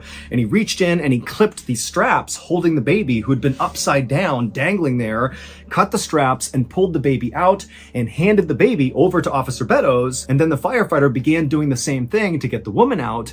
But Officer Beddoes at this point, he just took this baby, he turned away. He figured the first responders will handle this woman and he's going to take this baby to safety because he couldn't even tell if the baby was alive or not. And so he's cradling this baby. He's rushing back through the water, back to the riverbank. And then he hands the baby over to the paramedics. And right as he does, he sees this little baby begins to move its arms and flicker its eyes. And he wanted to weep out of relief that this child was okay. They put the baby onto a stretcher. They put the baby in the ambulance and they whisked the baby away to the hospital where this baby would survive. But after the baby had been taken away, Officer Beddoes turned his attention back to the SUV and back to the woman to see how she was doing. But he could tell right away from the way people were acting, all the other first responders that were still dealing with the crisis in the water, the way they were acting indicated that something is off here. Well, it would turn out 14 hours earlier, so at around 10 p.m. the previous night, a 28-year-old woman named Jennifer Gorsbeck had just left her father's house in Salem, Utah, and in her car was her little 18-month-old baby, Lily, who was in the back seat. And after Jennifer pulled away from her father's house and her father's on the porch waving to her, she began driving towards her home. But something happened around 10:30 p.m. that night. We don't know what, but something caused Jennifer to careen off the road on that bridge and flip over and land in the water. Maybe she fell asleep at the wheel or an animal jumped out, we don't know, but we know at 10:30 she careens off the bridge and she lands in that river. And then for 14 hours, she and her baby remained upside down in that river. Until finally, Officer Beddoes and the other first responders came rushing over to open it up and get them out of there. And if you recall, all the first responders, Officer Beddoes included, heard Jennifer screaming that they were in the car, "Come save us, please." But what they would find out is that could not have been Jennifer, because Jennifer was killed on impact when the car fell into the water. Only Lily survived the crash, and then Lily, who's nearly hypothermic and she's upside down with water like 2 inches away from her head, for 14 hours she dangled there, and when she was pulled out, according to doctors, was like a couple of minutes before she would have died from hypothermia. And so without that voice, Lily almost certainly would have died, because it was the sound of that voice that really encouraged all these first responders to find the strength and get that car up on its side and then get the baby out of there. We don't know whose voice that belonged to, but for sure, it saved Lily's life. And again, baby Lily would make a full recovery, and to this day, Officer Beddoes and the other first responders, they know what they heard, and they do not have an explanation for it. Late one night in 1870, a Harvard medical student named James Adams walked down a dark street toward the gate of a cemetery in the quiet town of Malden, Massachusetts. And with him was his classmate William, who was carrying an unlit lantern. Once they reached the gate, they both stopped and looked around to make sure nobody was watching, and then they helped each other climb over the gate. And once they were on the other side, they took off running straight down the cemetery path. And eventually, after running for a minute, they got to the other side of the cemetery, and they came to a stop outside of a brick mausoleum that contained the remains of a man named Ephraim Gray, who had died 20 years earlier. So for years, James and William had been hearing all these rumors about this guy, Ephraim. In fact, many of their classmates had heard these rumors, and some people really believed they could be true. But tonight, James and William had snuck in here to this mausoleum to once and for all prove that those rumors were false. According to the rumors, when Ephraim was alive, so 20 years earlier, he'd been this very reclusive chemist who lived in a big house in the middle of town, and he had this one servant. And anytime people walked past his house, apparently they would always smell this really pungent chemical scent. And people believed that what Ephraim was doing in there to produce that smell was basically trying to come up with a potion that would make him immortal. He was basically running these strange experiments. However, clearly his experiments had not worked, because Ephraim had died anyway. But when he died, his one servant had told the mortician not to embalm him, which was very unusual at the time. This was not a normal request. The servant had said that, even though Ephraim's elixir had not actually succeeded in keeping him alive forever, it had been successful at making his physical body immortal. The servant said, apparently, Ephraim's body would never decay. And so this story had become sort of a local legend. And decades later, lots of people in the area, in particular in Harvard Medical School, students actually believed it might be true, or they at least pretended it could be true. It was fun to believe. But James, as much as he wanted to, go along with the story, logically he felt like there is simply no way there could be any truth to this story. As a medical student, he knew that even the very best embalming techniques would only preserve a dead body for a few weeks at most. So there was no way Ephraim's body, that had been dead now for 2 decades, was not a pile of bones by now. And tonight, they were going to go find out. James knelt down in front of the mausoleum where Ephraim was entombed, and William struck a match and lit the lantern he had brought with him. And immediately the light from the lantern, it illuminated the door that led into the mausoleum, and they saw it was sealed shut with a padlock. So James, who's knelt down right next to the door, he pulled out a small hammer and a chisel, and he began to work on this lock. And eventually, he popped it open, he took the lock and put it on the ground, and then he stood up, and he and William were like, all right, here we go. And they pushed the door, and it slowly swung open. James stepped inside first, with William right behind him, holding up the lantern. And the space was cold and musty, and it was this kind of claustrophobic, all brick space that was covered in cobwebs. And on each side of the inside of this mausoleum were these big shelves with caskets sitting on each shelf. These were all different relatives of Ephraim's, and there were nameplates attached to each of these caskets. And so very quickly, James and William, they began looking, for the right casket that contained Ephraim. And eventually they found the right one, and they're sort of nervous at this point, but they're like, all right. And they got to either side of this casket, and together they pulled it off the shelf and put it down on the floor. And so James and William, they both went to the same side of the casket. And William, he's holding up his lantern, and they look at each other. They're like, all right, here we go. And James reaches down, and he opens up the casket. And when they see what's inside, I can't believe it. Inside of this casket was definitely Ephraim's dead body. But even though Ephraim's clothing had clearly decayed into stringy brown mush, Ephraim himself did not look like he had been dead for 20 years. His skin was white and smooth, and there were no signs of decomposition on his body whatsoever. He was pristine. In fact, he looked like he was just sleeping, like he could just open his eyes and he'd be just fine. And so James and William are so spooked by this that they just instantly slam shut the casket, they turn, and they sprint out of the mausoleum, they flee the cemetery, and they pledge to never talk about this again. However, for the next few months, James just could not get the image of Ephraim's impossibly well-preserved body out of his head. Now, he still didn't believe the rumors that somehow, it's because of some potion that Ephraim drank that's made his body, immortal or something. But he read every chemistry book in the Harvard Library and could not find a scientific explanation for what he had seen. At the same time, James had another stress, which was he knew the Malden police were investigating the break-in at the mausoleum, and he was terrified that at some point, he and William were going to be found out.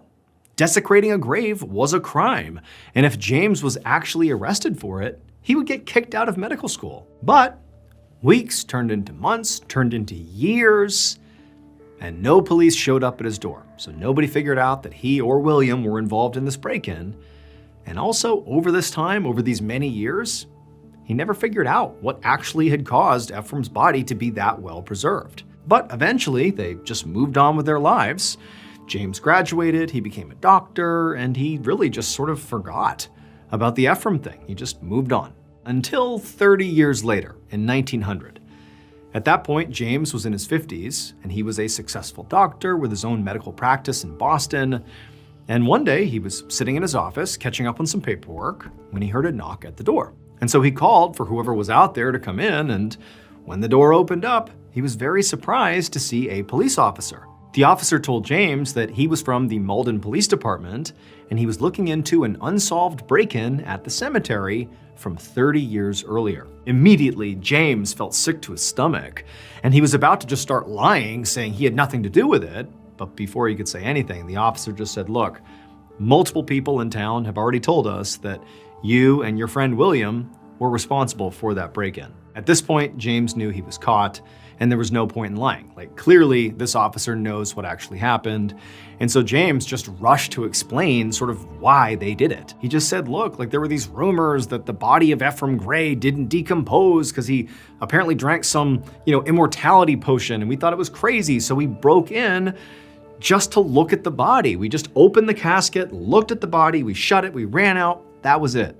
But the officer, after hearing this story, just narrowed his eyes and stared at James like he didn't believe him. And then when the officer went on to explain exactly why now, 30 years later, they were taking another look at this break-in, when he explained that, James literally just could not believe what he was hearing. So it would turn out the Malden Cemetery was in the process of being relocated. So workers were going through and moving every single grave.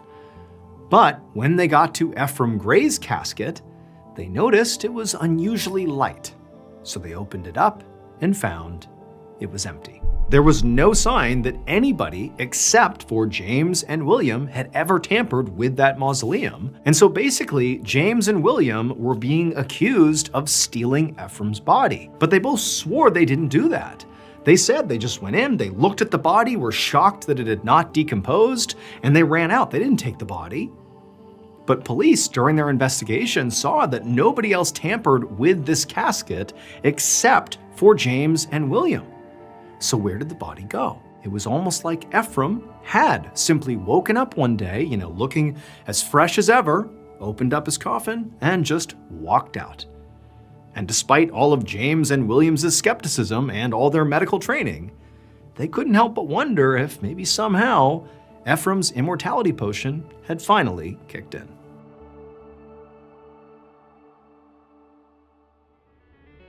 Gas, groceries, eating out, even on the tightest of budgets, there's really no escaping nor controlling them. But here's what you definitely can control: getting cash back every single time you fill up, you hit the grocery store, or go out to eat with the Upside app. One thing I really like about Upside is that it doesn't require me to change anything I'm already doing. So before I fill up, I just check the app to see what offers are available nearby. It only takes a few seconds. And getting cash back on gas I was already going to buy is always a nice bonus. Here's how it works. Open the Upside app, claim an offer, pay with your card like normal, and get paid. That's it. And yes, it's cash back, not points you'll never use, not credits that expire. It's real money you transfer straight to your bank account. Upside has given back $1 billion to its users. To find out how much you could earn, download the free Upside app and use promo code Mrballen to get an extra 25 cents back for every gallon on your first tank of gas. That's an extra 25 cents back for every gallon on your first tank of gas using promo code Mrballen. Available to US consumers only.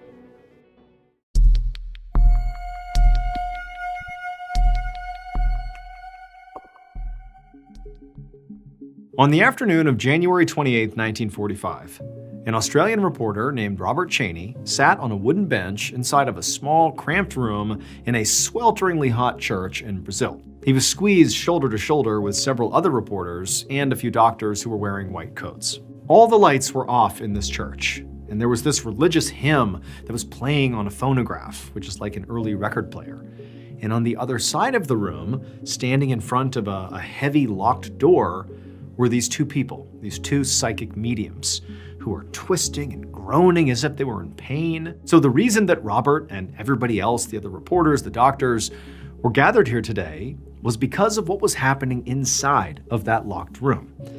There was a man in there who was having his appendix removed. Now, usually, appendix removal was a routine surgery, and it would be performed without an audience and in a hospital instead of a back room in a church. But this operation was being performed by a very, very famous surgeon named Dr. Louise Gomes. And Dr. Gomes had only agreed to do the surgery under a couple of very odd conditions. So first, it had to be done in this church. Second, no one else could enter the operating room, so that backed locked room, while he was working. Not even nurses or anesthesiologists, nobody. And third, the only people Dr. Gomes would communicate with during this operation were those two psychic mediums standing outside the door. They wouldn't even be in the room with him, they'd be outside. And so after all these conditions were agreed to, before the surgery, the two mediums worked with the doctor to gather all the supplies and made sure they were in the back room. And then also they strapped the patient down to the operating table in the back room, and then they came out again. And then at that point, the reporter, Robert Cheney, and the other witnesses that were there to see this, the other reporters, the doctors, they helped board up all the windows of this back room of the church. And they also searched for any hidden passageways to make sure nobody could look into or sneak into or out of this back room, the operating room. And so eventually everything was ready, and Dr. Gomes and the patient were the only two people inside of this back operating room. It was all sealed off and locked. And then the instructions had been given to, Robert Cheney and the others to just take your seats in the church and wait. And so that's what Cheney and the others did. They just sat there sort of listening and watching, and nothing was going on. There's just this hymn playing from the phonograph, and the mediums are doing like weird stuff in front of the door, apparently communicating with the doctor, but the whole thing was just sort of absurd. Like honestly, Robert didn't really know what to make of this. But when he had caught wind that there was going to be this totally bizarre procedure done, he had come here not to validate that this was a smart or good way to do a surgery, but rather that this would just make a really wild story that people would be interested to read. But the longer Robert sat there listening and watching this totally bizarre scene unfold, the more he felt like he had sort of bitten off more than he could chew, that this was not really worth the time or energy. This was just really, really weird. However, as he's sitting there, sweating in the heat, just sort of waiting for this thing to be over, whatever it was, he overheard a couple of the doctors who were witnesses to this, along the pew with him, talking about Dr. Gomes. And what Robert heard is that these doctors are like, there is no way Dr. Gomes can perform this surgery. Like, he's not capable of performing this surgery. It's not possible. Not to mention, the doctors are also saying that, like, generally speaking, attempting to perform an appendectomy by yourself with no anesthesia, no nurses, no techs to help, was also just a terrible idea, let alone, again, Dr. Gomes can't do this. There's no way. And so Robert, after hearing these doctors talk, he started to feel like, oh man, this whole thing's really unsettling. Like now it's just creepy. The sound of the hymn and the mediums writhing around, presumably communicating with this famous doctor through the locked door. And it's like, please let this end. This is so awful. And he was just staring over at the mediums and the locked door, and suddenly the mediums just stopped. But Robert just continued to sit there with the other witnesses for over another hour. They've been in there now for like 2+ hours, and it's just this horrible scene. But eventually, this booming voice came out of the back room. The doors weren't open yet. The voice was just coming from inside of that room, and the voice yelled that the operation was now over. Robert, at this point, looked over at those two doctors who had sort of voiced their own concerns, and they kind of exchanged a look like, what are we going to see in there? But they had waited this long, they really wanted to see, so they all stood up and they made their way over to the door. When they got to the door, the two mediums stepped out of the way, and then one of the two doctors that was with Robert, they just reached down and tried the door handle, and they found it was now unlocked. And so the lights are on at this point inside the church. This is the first time they're going to see what's inside of this, magical operating room, and they open the door, and the doctors walk in, and Robert follows right behind them, and they look around. And at first, it was just really weird. Like, there was really nothing strange in the room. The patient is right in the middle of the room. He's on an operating table. He has fresh stitches right on his side, suggesting he's just had surgery. And literally next to him on the table is a jar with his appendix sitting inside of it, floating in liquid. The surgery had been a success. The patient was okay. However, there was a catch. The surgeon, the famous surgeon, Dr. Gomes, was nowhere to be seen. He was not back here. And the reason is because Dr. Luis Gomes was dead. He died 19 years earlier. And it was because the surgeon was dead that all these people, Robert, the two doctors, the other reporters, it's why they were brought here, to bear witness to this unbelievable thing. Because the people who organized this knew that if they didn't have witnesses, nobody would ever believe that this had happened. Even though a dozen witnesses, including Robert Cheney, those doctors, the other reporters, were there in the church that day, and they swore that no living doctor ever went in that back room. They didn't go in during, before, after the surgery. Nobody came out, even though they swore, basically, that the patient was effectively alone in that room.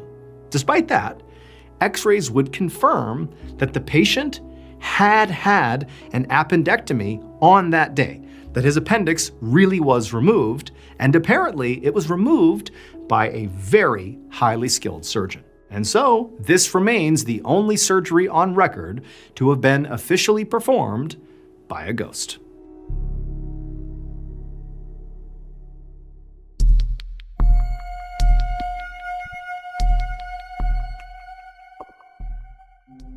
At 5 a.m. on the morning of December 5th, 1957, a 74-year-old woman named Frances Bowles woke up in her bedroom near San Francisco, California. And before she opened her eyes, Frances just had this feeling, this sense, that somebody else was in the room with her. But she wasn't bothered by this because she knew it had to be her husband, Gene. So Gene was 82 years old and he'd been really sick for the past couple of years. And recently, he'd begun sleeping in their guest bedroom so he wouldn't wake Frances up with all his tossing and turning at night. But then in the mornings, he would often come and join her in bed. And so she's assuming that's what's going on. Gene must have joined me in the middle of the night and he's next to me in bed. However, when Frances did open her eyes, she saw there was someone else in the room, but it was not Gene. So Frances was lying on her side on the edge of the bed, looking outward. And her perspective, from her head, the way she was positioned, is she was sort of looking down towards the ground when she first opened her eyes. And the first thing she saw when she was looking off the side of the bed were these very distinctive shoes standing, with somebody's legs right next to the bed, basically standing facing her. And she sees these old-fashioned polished dress shoes with very thick heels and a piece of gray fabric buttoned over the ankles, like the way men used to wear back in the late 1800s. Like, these are distinctive and old shoes. And it was actually these shoes that immediately gave away that this was not Gene, because Gene did not own a pair of shoes like that. Frances would know. And as her eyes traveled up from these strange shoes, she saw this was clearly a man, and he had skinny legs, and he was wearing black and gray striped pants, and he had a very small body overall, and he was wearing a white vest with a long black coat with coattails. And then as Frances finally reached this man's head, she saw he had these strikingly blue eyes, and he was looking right at her, and he had this almost mocking grin on his face. And Frances has no idea who this person is. There is a stranger in her house. She's thinking he's broken in. What's he gonna do to me? And she just sat up in her bed and she looked at this guy and he leaned forward and he just kind of continued to smile and he said, "I'm here for Gene." Frances just began to scream at the top of her lungs. But this man, this strange little man with blue eyes, just began to laugh. And then to Frances's total disbelief, he vanished. A second later, Frances heard footsteps, and then the bedroom door flew open, and Gene burst in asking what was wrong. And without thinking, Frances blurted out that there had been somebody in her room. But as she told Gene all about this strange little man and his weird outfit with his blue eyes, and how he vanished, she started to realize that what she was saying sounded absurd. And from Gene's expression, she could tell that he did not believe her. He's thinking, you were having a dream, clearly, like there's no way this happened. And so even though to Frances, the experience she had just had felt 100% real, by the time she was done telling the story and sort of going over it with Gene, she was starting to think that, maybe she had like a very lucid, vivid dream. However, just to be safe, Frances and Gene spent a few minutes walking all around the house, making sure nobody else was here, and also looking for, any signs that maybe somebody had broken in, but there were none. However, Gene did find that the front door was unlocked, which definitely was not something he did. He remembered locking the door before bed, and Frances said she never unlocked it, so that was sort of a strange thing. But other than that, the house was in normal order. And so Frances and Gene, they didn't really know what to do. I mean, they did debate calling the police, but they had no evidence that this actually happened, and they both agreed that the story was just too strange for anyone to believe. And so by 7 a.m. that morning, so just a little while after this whole thing happened, Frances felt pretty convinced that there had been no little man in a room with blue eyes, and this really had just been a very lucid, horrible dream. And so the two of them began to go about their normal morning routine when Gene really started to feel sick. I mean, he was already not doing well in the weeks prior, but he really just started to deteriorate really quickly. This is like 15, 20 minutes after this little man has popped up in her nightmare or whatever. Gene starts falling apart, to the point where Frances actually called his doctor and said, "You gotta come here right now. Something's wrong with Gene. He's fallen apart here." By 8 a.m., when the doctor showed up, this is now about an hour after, Frances has had whatever experience she had, whether it was a nightmare or real, they don't know. But this is an hour later, the doctor shows up, and by this point, Gene is like wrecked. He's practically on his deathbed. He's falling apart. He gets rushed to the hospital, and all day that day, they're trying to save him. But by the very next morning, he had died.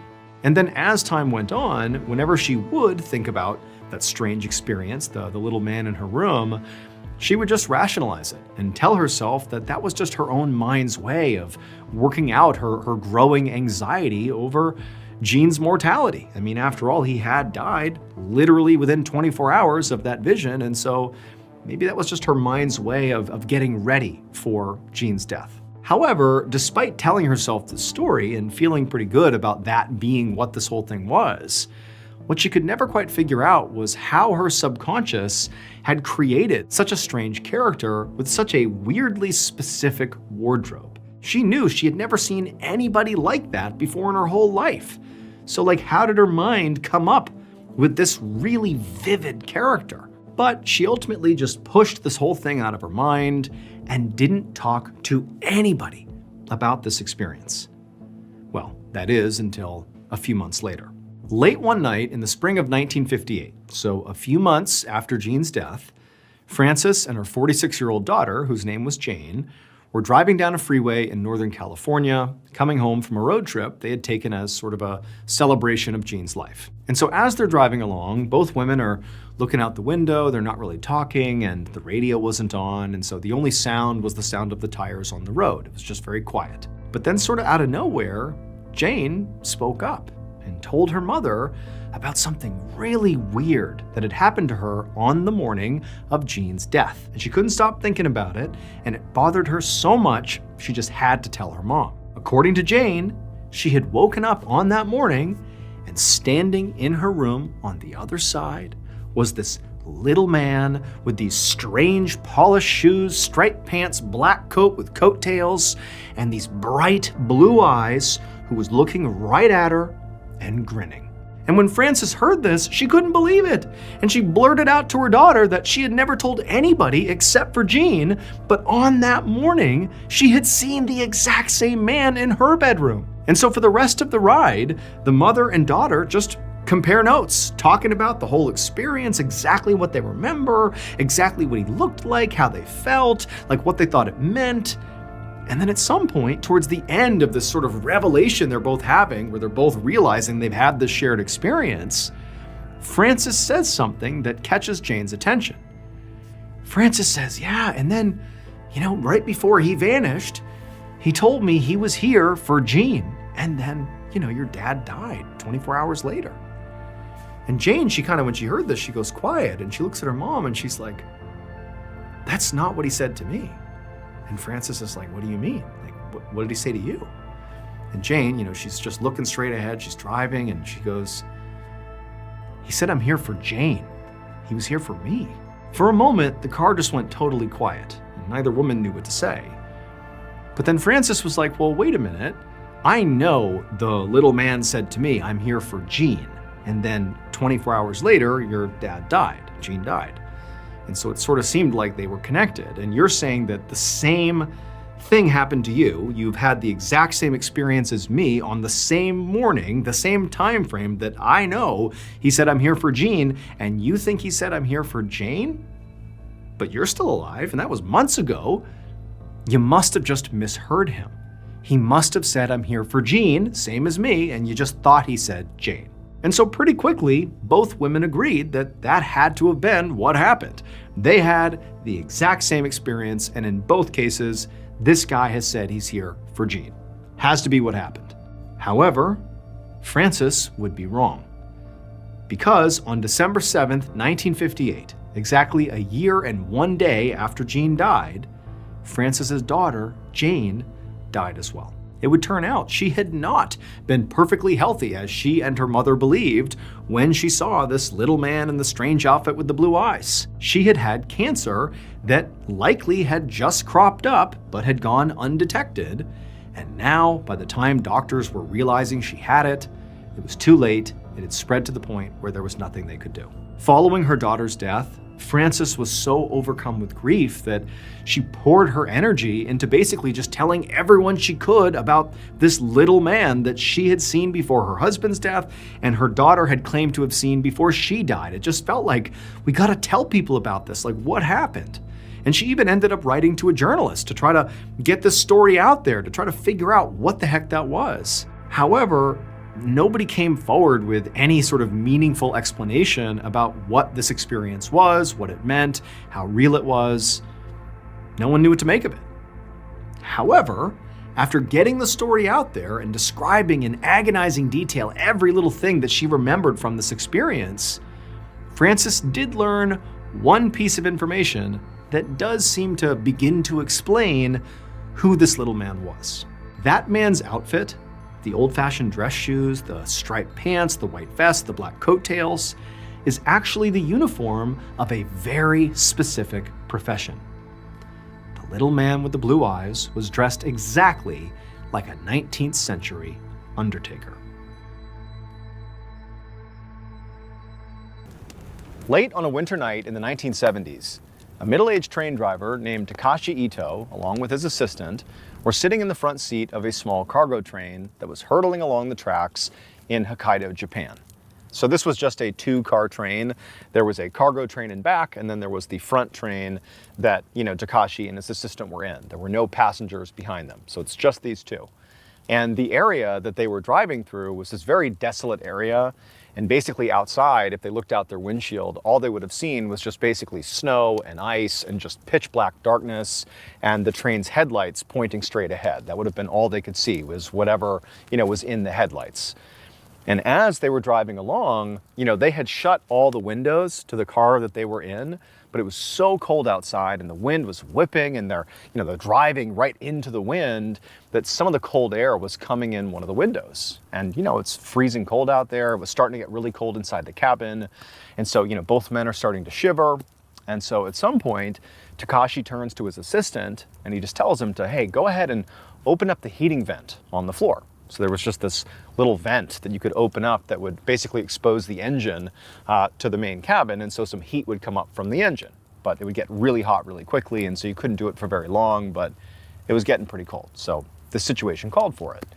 And so Takashi sort of had one eye half focused out the windshield, sort of roughly following along with the direction they were going. And then the rest of his attention was just on his assistant, who was doing this mundane task of crouching down and sliding open this vent here.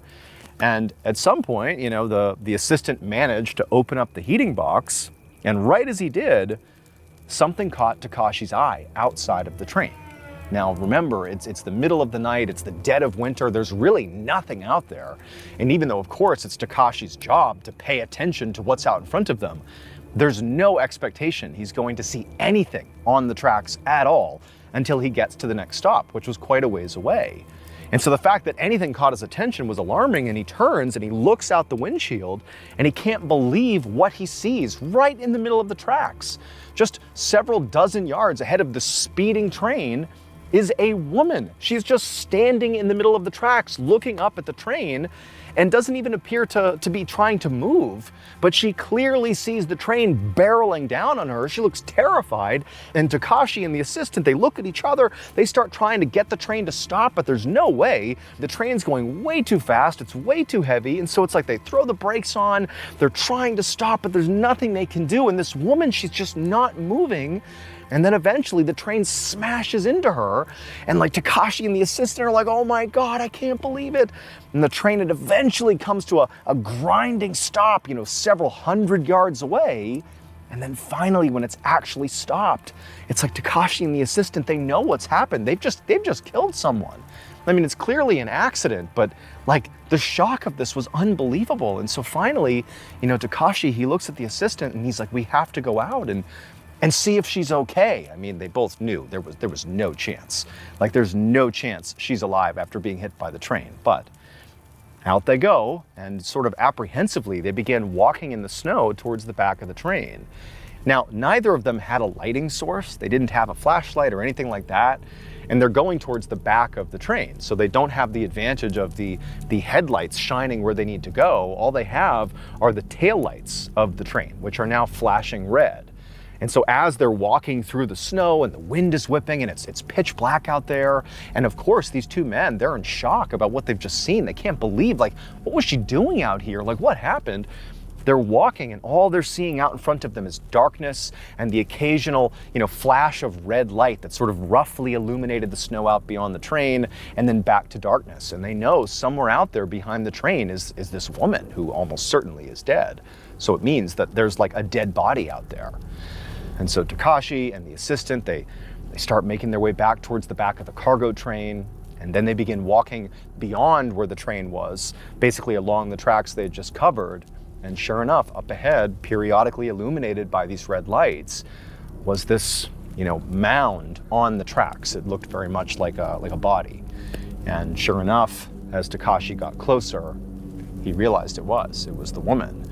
And almost immediately, he could tell, one, she was definitely dead. And in some ways, he kind of hoped maybe, there was some miracle that she'd survived somehow, maybe, but definitely confirmed that she's dead. And the second thing was he could sort of see what happened here. Her foot appeared to be wedged in the tracks. She must have been stuck in the tracks. And even though it looked like she wasn't trying to move, it might have been because she literally couldn't. And so she was trapped, and we hit her and we killed her. But that wasn't all. I mean, this scene was horrible. I mean, her body was destroyed. But more than that, part of her body was missing. All they saw on the tracks were actually just her legs. It was just her lower half, and she had these lace-up dance shoes that would have been very difficult to take off. The dance shoes sort of gave away that this was the woman. They look like feminine legs, feminine feet. But again, her upper half is just gone. And so Takashi and the assistant, they sort of look around in the general vicinity to see if, her upper half is nearby. And again, all they have is this periodic red flashing light across the snow, and it's dark, it's cold, the wind is whipping. And sure enough, just a little ways off the tracks, they see another sort of heap on the ground, and there's nothing else out here. So this has got to be the woman's upper body. And so they cross over the tracks, they leave behind the lower half, and they see there's like a trail of blood across the snow. And when they get to this second mound, it is this woman's upper body. But I mean, the scene, it would have been horrible for anyone to find this, but it was especially so because as they walked up to this woman's clearly, dead upper half, she was looking right at them. I mean, her arms were outstretched and her eyes were open, and her torso, it's positioned in such a way that she was almost like staring at them. And they walk up to her, and her face, Takashi would say that it was almost like she was looking at him with an accusatory look, like she was mad at him for not having stopped the train. Couldn't you see I was trapped on the train? Like, that's what Takashi's thinking. Like, this dead woman is mad at me. She looks like she's furious with me. And so, it was very hard, but they continued walking towards her to, just really confirm that she's definitely dead. This is not like a second person here, but no, it was clearly just the upper half of this woman, and she was definitely dead. And despite the very unsettling nature of the way her body was positioned, ultimately, Takashi and the assistant, just turned around and began walking back towards the train. Now, this is 1970s Japan. They don't have cell phones. In fact, they didn't even have radios. Like, they didn't have a good way to get in touch with anyone.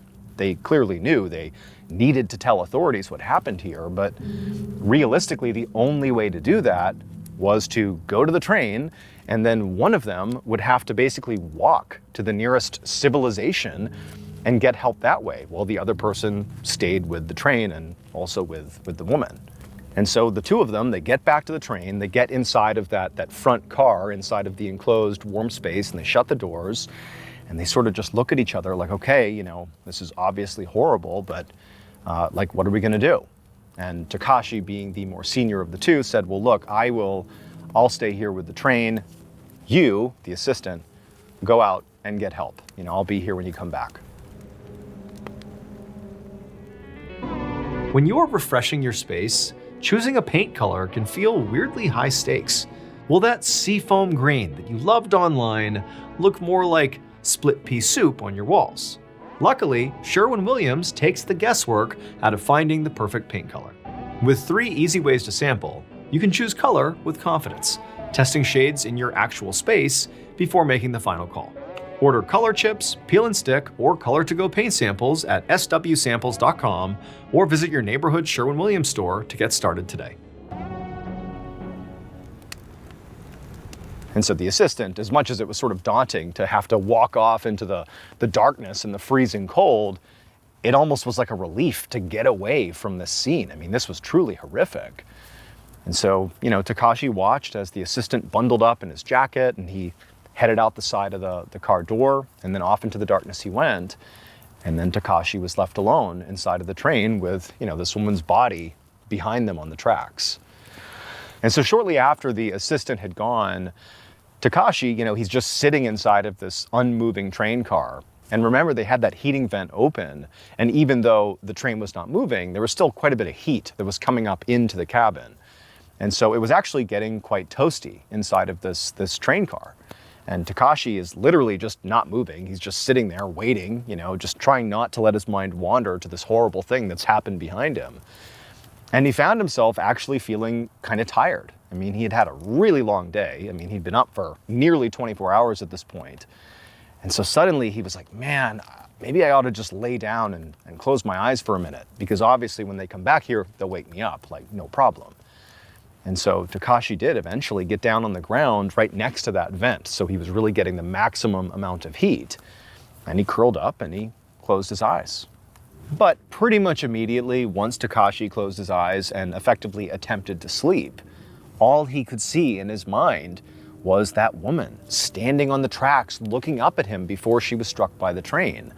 And then he would try to, force himself not to think about that, telling himself it really was an accident. He could not have stopped the train. And also, they rounded a corner before they saw her. It wasn't like they could have seen her if they hadn't been fiddling around with the heating vent beforehand. They wouldn't have seen her. They had to turn that corner, and then they saw her. Like, there was no way to avoid this. This was an accident. But it's like he couldn't get that image of the woman out of his mind.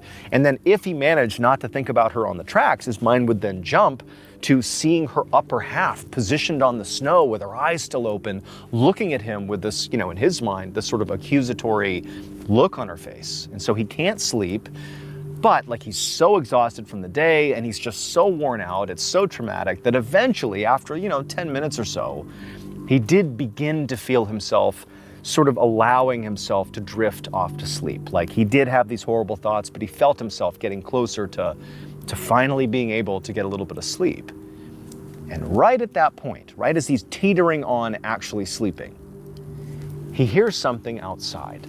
Now, remember, it's late at night, the wind is whipping, it's the middle of winter, and so there had been this ongoing ambiance of the howling wind and like nighttime winter sounds outside. There are animals out there. I mean, there's lots of noises going on here. But whatever the sound was, he just couldn't quite place it. It almost sounded like metallic, like something was scraping against something else, like maybe two pieces of metal were grinding together, like shk, shk. But he couldn't quite tell what it was, how far away it was, but it really stood out right away amongst all the other noises he was hearing. And so he's laying there on the ground and he's listening to the sound. He can't quite place how close or far away it is. For all he knows, it could be way off in the distance, or it could be right in the cargo train behind him. And so as he hears this sound, which is sort of periodic, he tells himself like, oh, maybe it's my assistant. Maybe he's back with help. Maybe he found someone really quickly, because it's only been like 10 minutes since he left. But then he's thinking like, there's no way. Like, I know we're sort of in the middle of nowhere. We're in this really desolate part of Japan. Like, there's no way he would have just magically found help that quickly. So it can't be my assistant, unless maybe he's turned around for some reason, but why would he do that? And so he's sort of picturing like, what were the reasons that it could be the assistant? And as he's doing that, the sound is getting louder, and it's definitely getting closer. And the sound is, again, it's like a chk, chk, chk. It's like a grinding sort of like movement almost, like something's coming towards him. And he can tell now that the sound, whatever it is definitely near like the cargo train. Like it's right behind where he is. And the way he's laying, his head is towards the front of the train, so his feet are close to the door that led out into the open and then would eventually lead you to the cargo train behind. And so he's starting to get sort of apprehensive, like, what is that? Is it like an animal? Like, could it be the wind? Is it like somehow whipping against the train in some way that it's making this strange sound? And all the while, This grinding, sort of like rhythmic sound is getting louder and louder and sort of faster and faster. And then finally, as the sound is so loud that it's practically echoing inside of this room he's in, he hears the door to where he is slide open. And he turns and he looks to see what is coming into the train. And when he sees what it is, he starts to scream. About an hour later, Takashi's assistant, who had managed to go get help, was in the back seat of a police cruiser along with 2 police officers who were driving in the direction of this train. There was actually a road that kind of cut out into this sort of desolate area that overlooked the train tracks, and sure enough, they pulled into this sort of carve out on the road, and the assistant pointed, and there it was. There was the train sort of off in the distance, sort of walking distance from where the car was. And so the cops, they parked, and all 3 of them, they get out, and the police officers, they had flashlights. And so it was much easier to navigate the sort of barren terrain here. And they walked away from the car down to the train. Now, remember, obviously there has been a tragedy here. You know, this woman was struck by the train, and of course the police know this by this point, and the assistant knows that's what they're walking up to, you know, the scene of this woman being killed. But there really wasn't anything, you know, sort of darker than that. Like, this was a terrible accident, but it's sort of like we just got to follow protocol now. We got to go down there, we got to figure out what happened and sort of, you know, follow process, if you will. And so the 3 of them, they know what they're walking into, right? They're going to meet Takashi, he's waiting in the train, and they're going to take it from there. And so they're walking through the darkness, and they're shining their lights, and the assistant is behind the 2 police officers, and they're walking up to the train. And when they get close enough to the train, the assistant begins yelling out for Takashi to let him know, like, hey, we're here, you know, we're here, like, come on out. But Takashi doesn't call back. He doesn't come out of the train. But again, this is not like hugely alarming. You know, the assistant's like, okay, you know, maybe he fell asleep inside of the train car. And so the 2 police officers and the assistant, they make their way over to the door that leads into the front car of the train, and they slide it open and they step inside. It's a very small space, and, you know, Takashi's not in there. And there's no sign of anything bad that's happened. He's just not in here. And so the assistant's like, okay, that's weird. You know, it's sort of odd that he didn't respond to us calling for him. He's not in here, but, you know, maybe he's in the cargo train, you know, the second car for some reason. And so they leave the front train car and they go into the cargo train car, and Takashi's not in there either. And so at this point, the cops are looking at the assistant like, what's going on here? Like, where would Takashi be? It's the middle of the night. Like, it's just pure barren wasteland. It's ice and snow everywhere. Why would he leave? And so the assistant's like, you know, maybe he left and he's with the body. You know, maybe he was just standing with the body or something. And so the 2 police officers and the assistant, they begin walking towards the back of the train and then begin following the tracks towards where, you know, the lower half of this woman is, according to the assistant. And so down the tracks they go, and sure enough, eventually they see up ahead the legs that are sort of still stuck in the tracks. And as they're shining the light and they're calling out for Takashi, there's no answer, and Takashi is nowhere to be found. And so now the assistant's really getting worried. Like, it didn't make any sense. Where could he have gone? The only other place that made any sense was maybe over near the torso. But the assistant knows, like, of all places that at least he would want to be, it would not be near the upper half. I mean, that was so creepy. The way the body was positioned, the way it was staring at them. And he knew Takashi had been really unsettled by it. So why would he go over to that? But he told the cops, like, hey, shine the light sort of over there off the tracks, because the upper half of this woman, that's where she is. Maybe he's over there. And so they shine their lights in the direction of where the upper half was. And there's no Takashi, and there's no upper half. There is no torso. The woman's torso is gone. And where it was, very clearly, is this huge sort of like flattened section of snow with blood everywhere. And it's like this just horrible scene, but there's no upper body. So Takashi's gone, and this woman's body, her upper half anyways, is gone. And so now, like, the assistant and the officers, they really don't know what to make of this. But the first thought, at least from the assistant, was maybe a bear came through and was, you know, basically taking the woman's body to go eat it or something. And maybe Takashi was out here, and maybe he got chased off by the bear, or worse, maybe he got attacked by the bear. And this sort of made sense. Like, oh my God, like, is there a bear nearby? Like, do we need to go in the train just to seek safety here? And so the police officers, they're sort of scanning their lights around, trying to see if maybe Takashi's nearby. And at some point they notice there's actually boot prints that leave where the torso had been. And they sort of took off into the night, sort of away from the train, sort of off into the distance. Now, there didn't appear to be any bear tracks around, but again, they're thinking that's what it could be, but they see these boot prints and they're like, we gotta go check. We gotta see if maybe these prints will lead us to Takashi.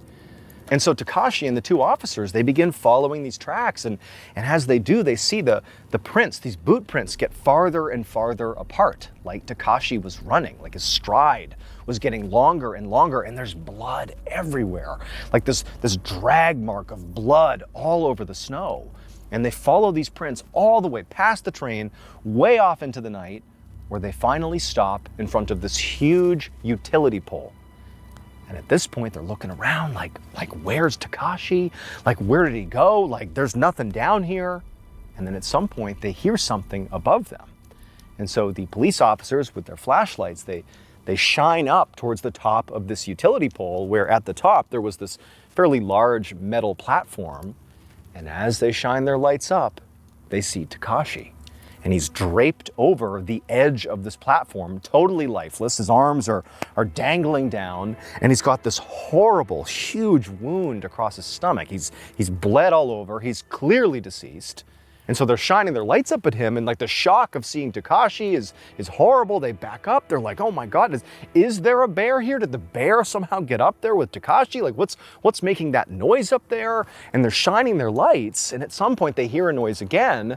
And then as their lights are aimed towards Takashi in this platform, this figure sort of emerges above Takashi, like it crawled over Takashi, and it peered down at the two cops and the assistant.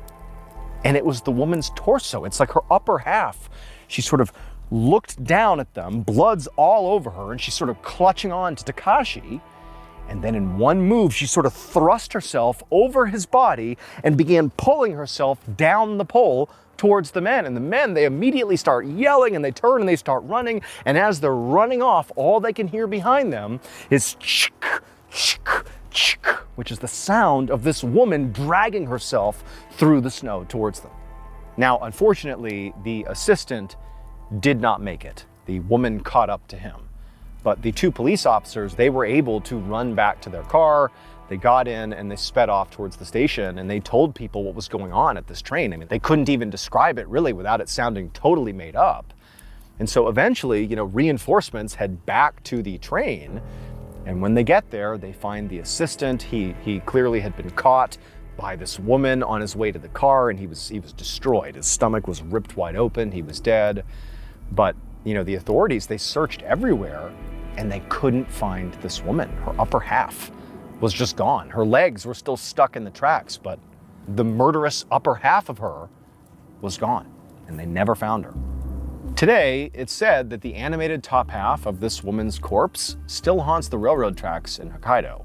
She's known as Tiki Tiki because that is the name that was given to sort of encapsulate the sound that she would make as she pulled herself through the snow. The sort of chik, chik sound became Tiki Tiki. Now, according to some versions of this story, after you've heard the legend of Tiki Tiki, like you have now, you only have 3 days before she shows up to get you. But it is possible to survive it. Before she slices you in half across your midsection, she'll pause to ask you one question. And if you answer this question correctly, she'll let you live. The question is, do you need your legs? And the only correct answer, spoken exactly like this, is yes, I need them right now.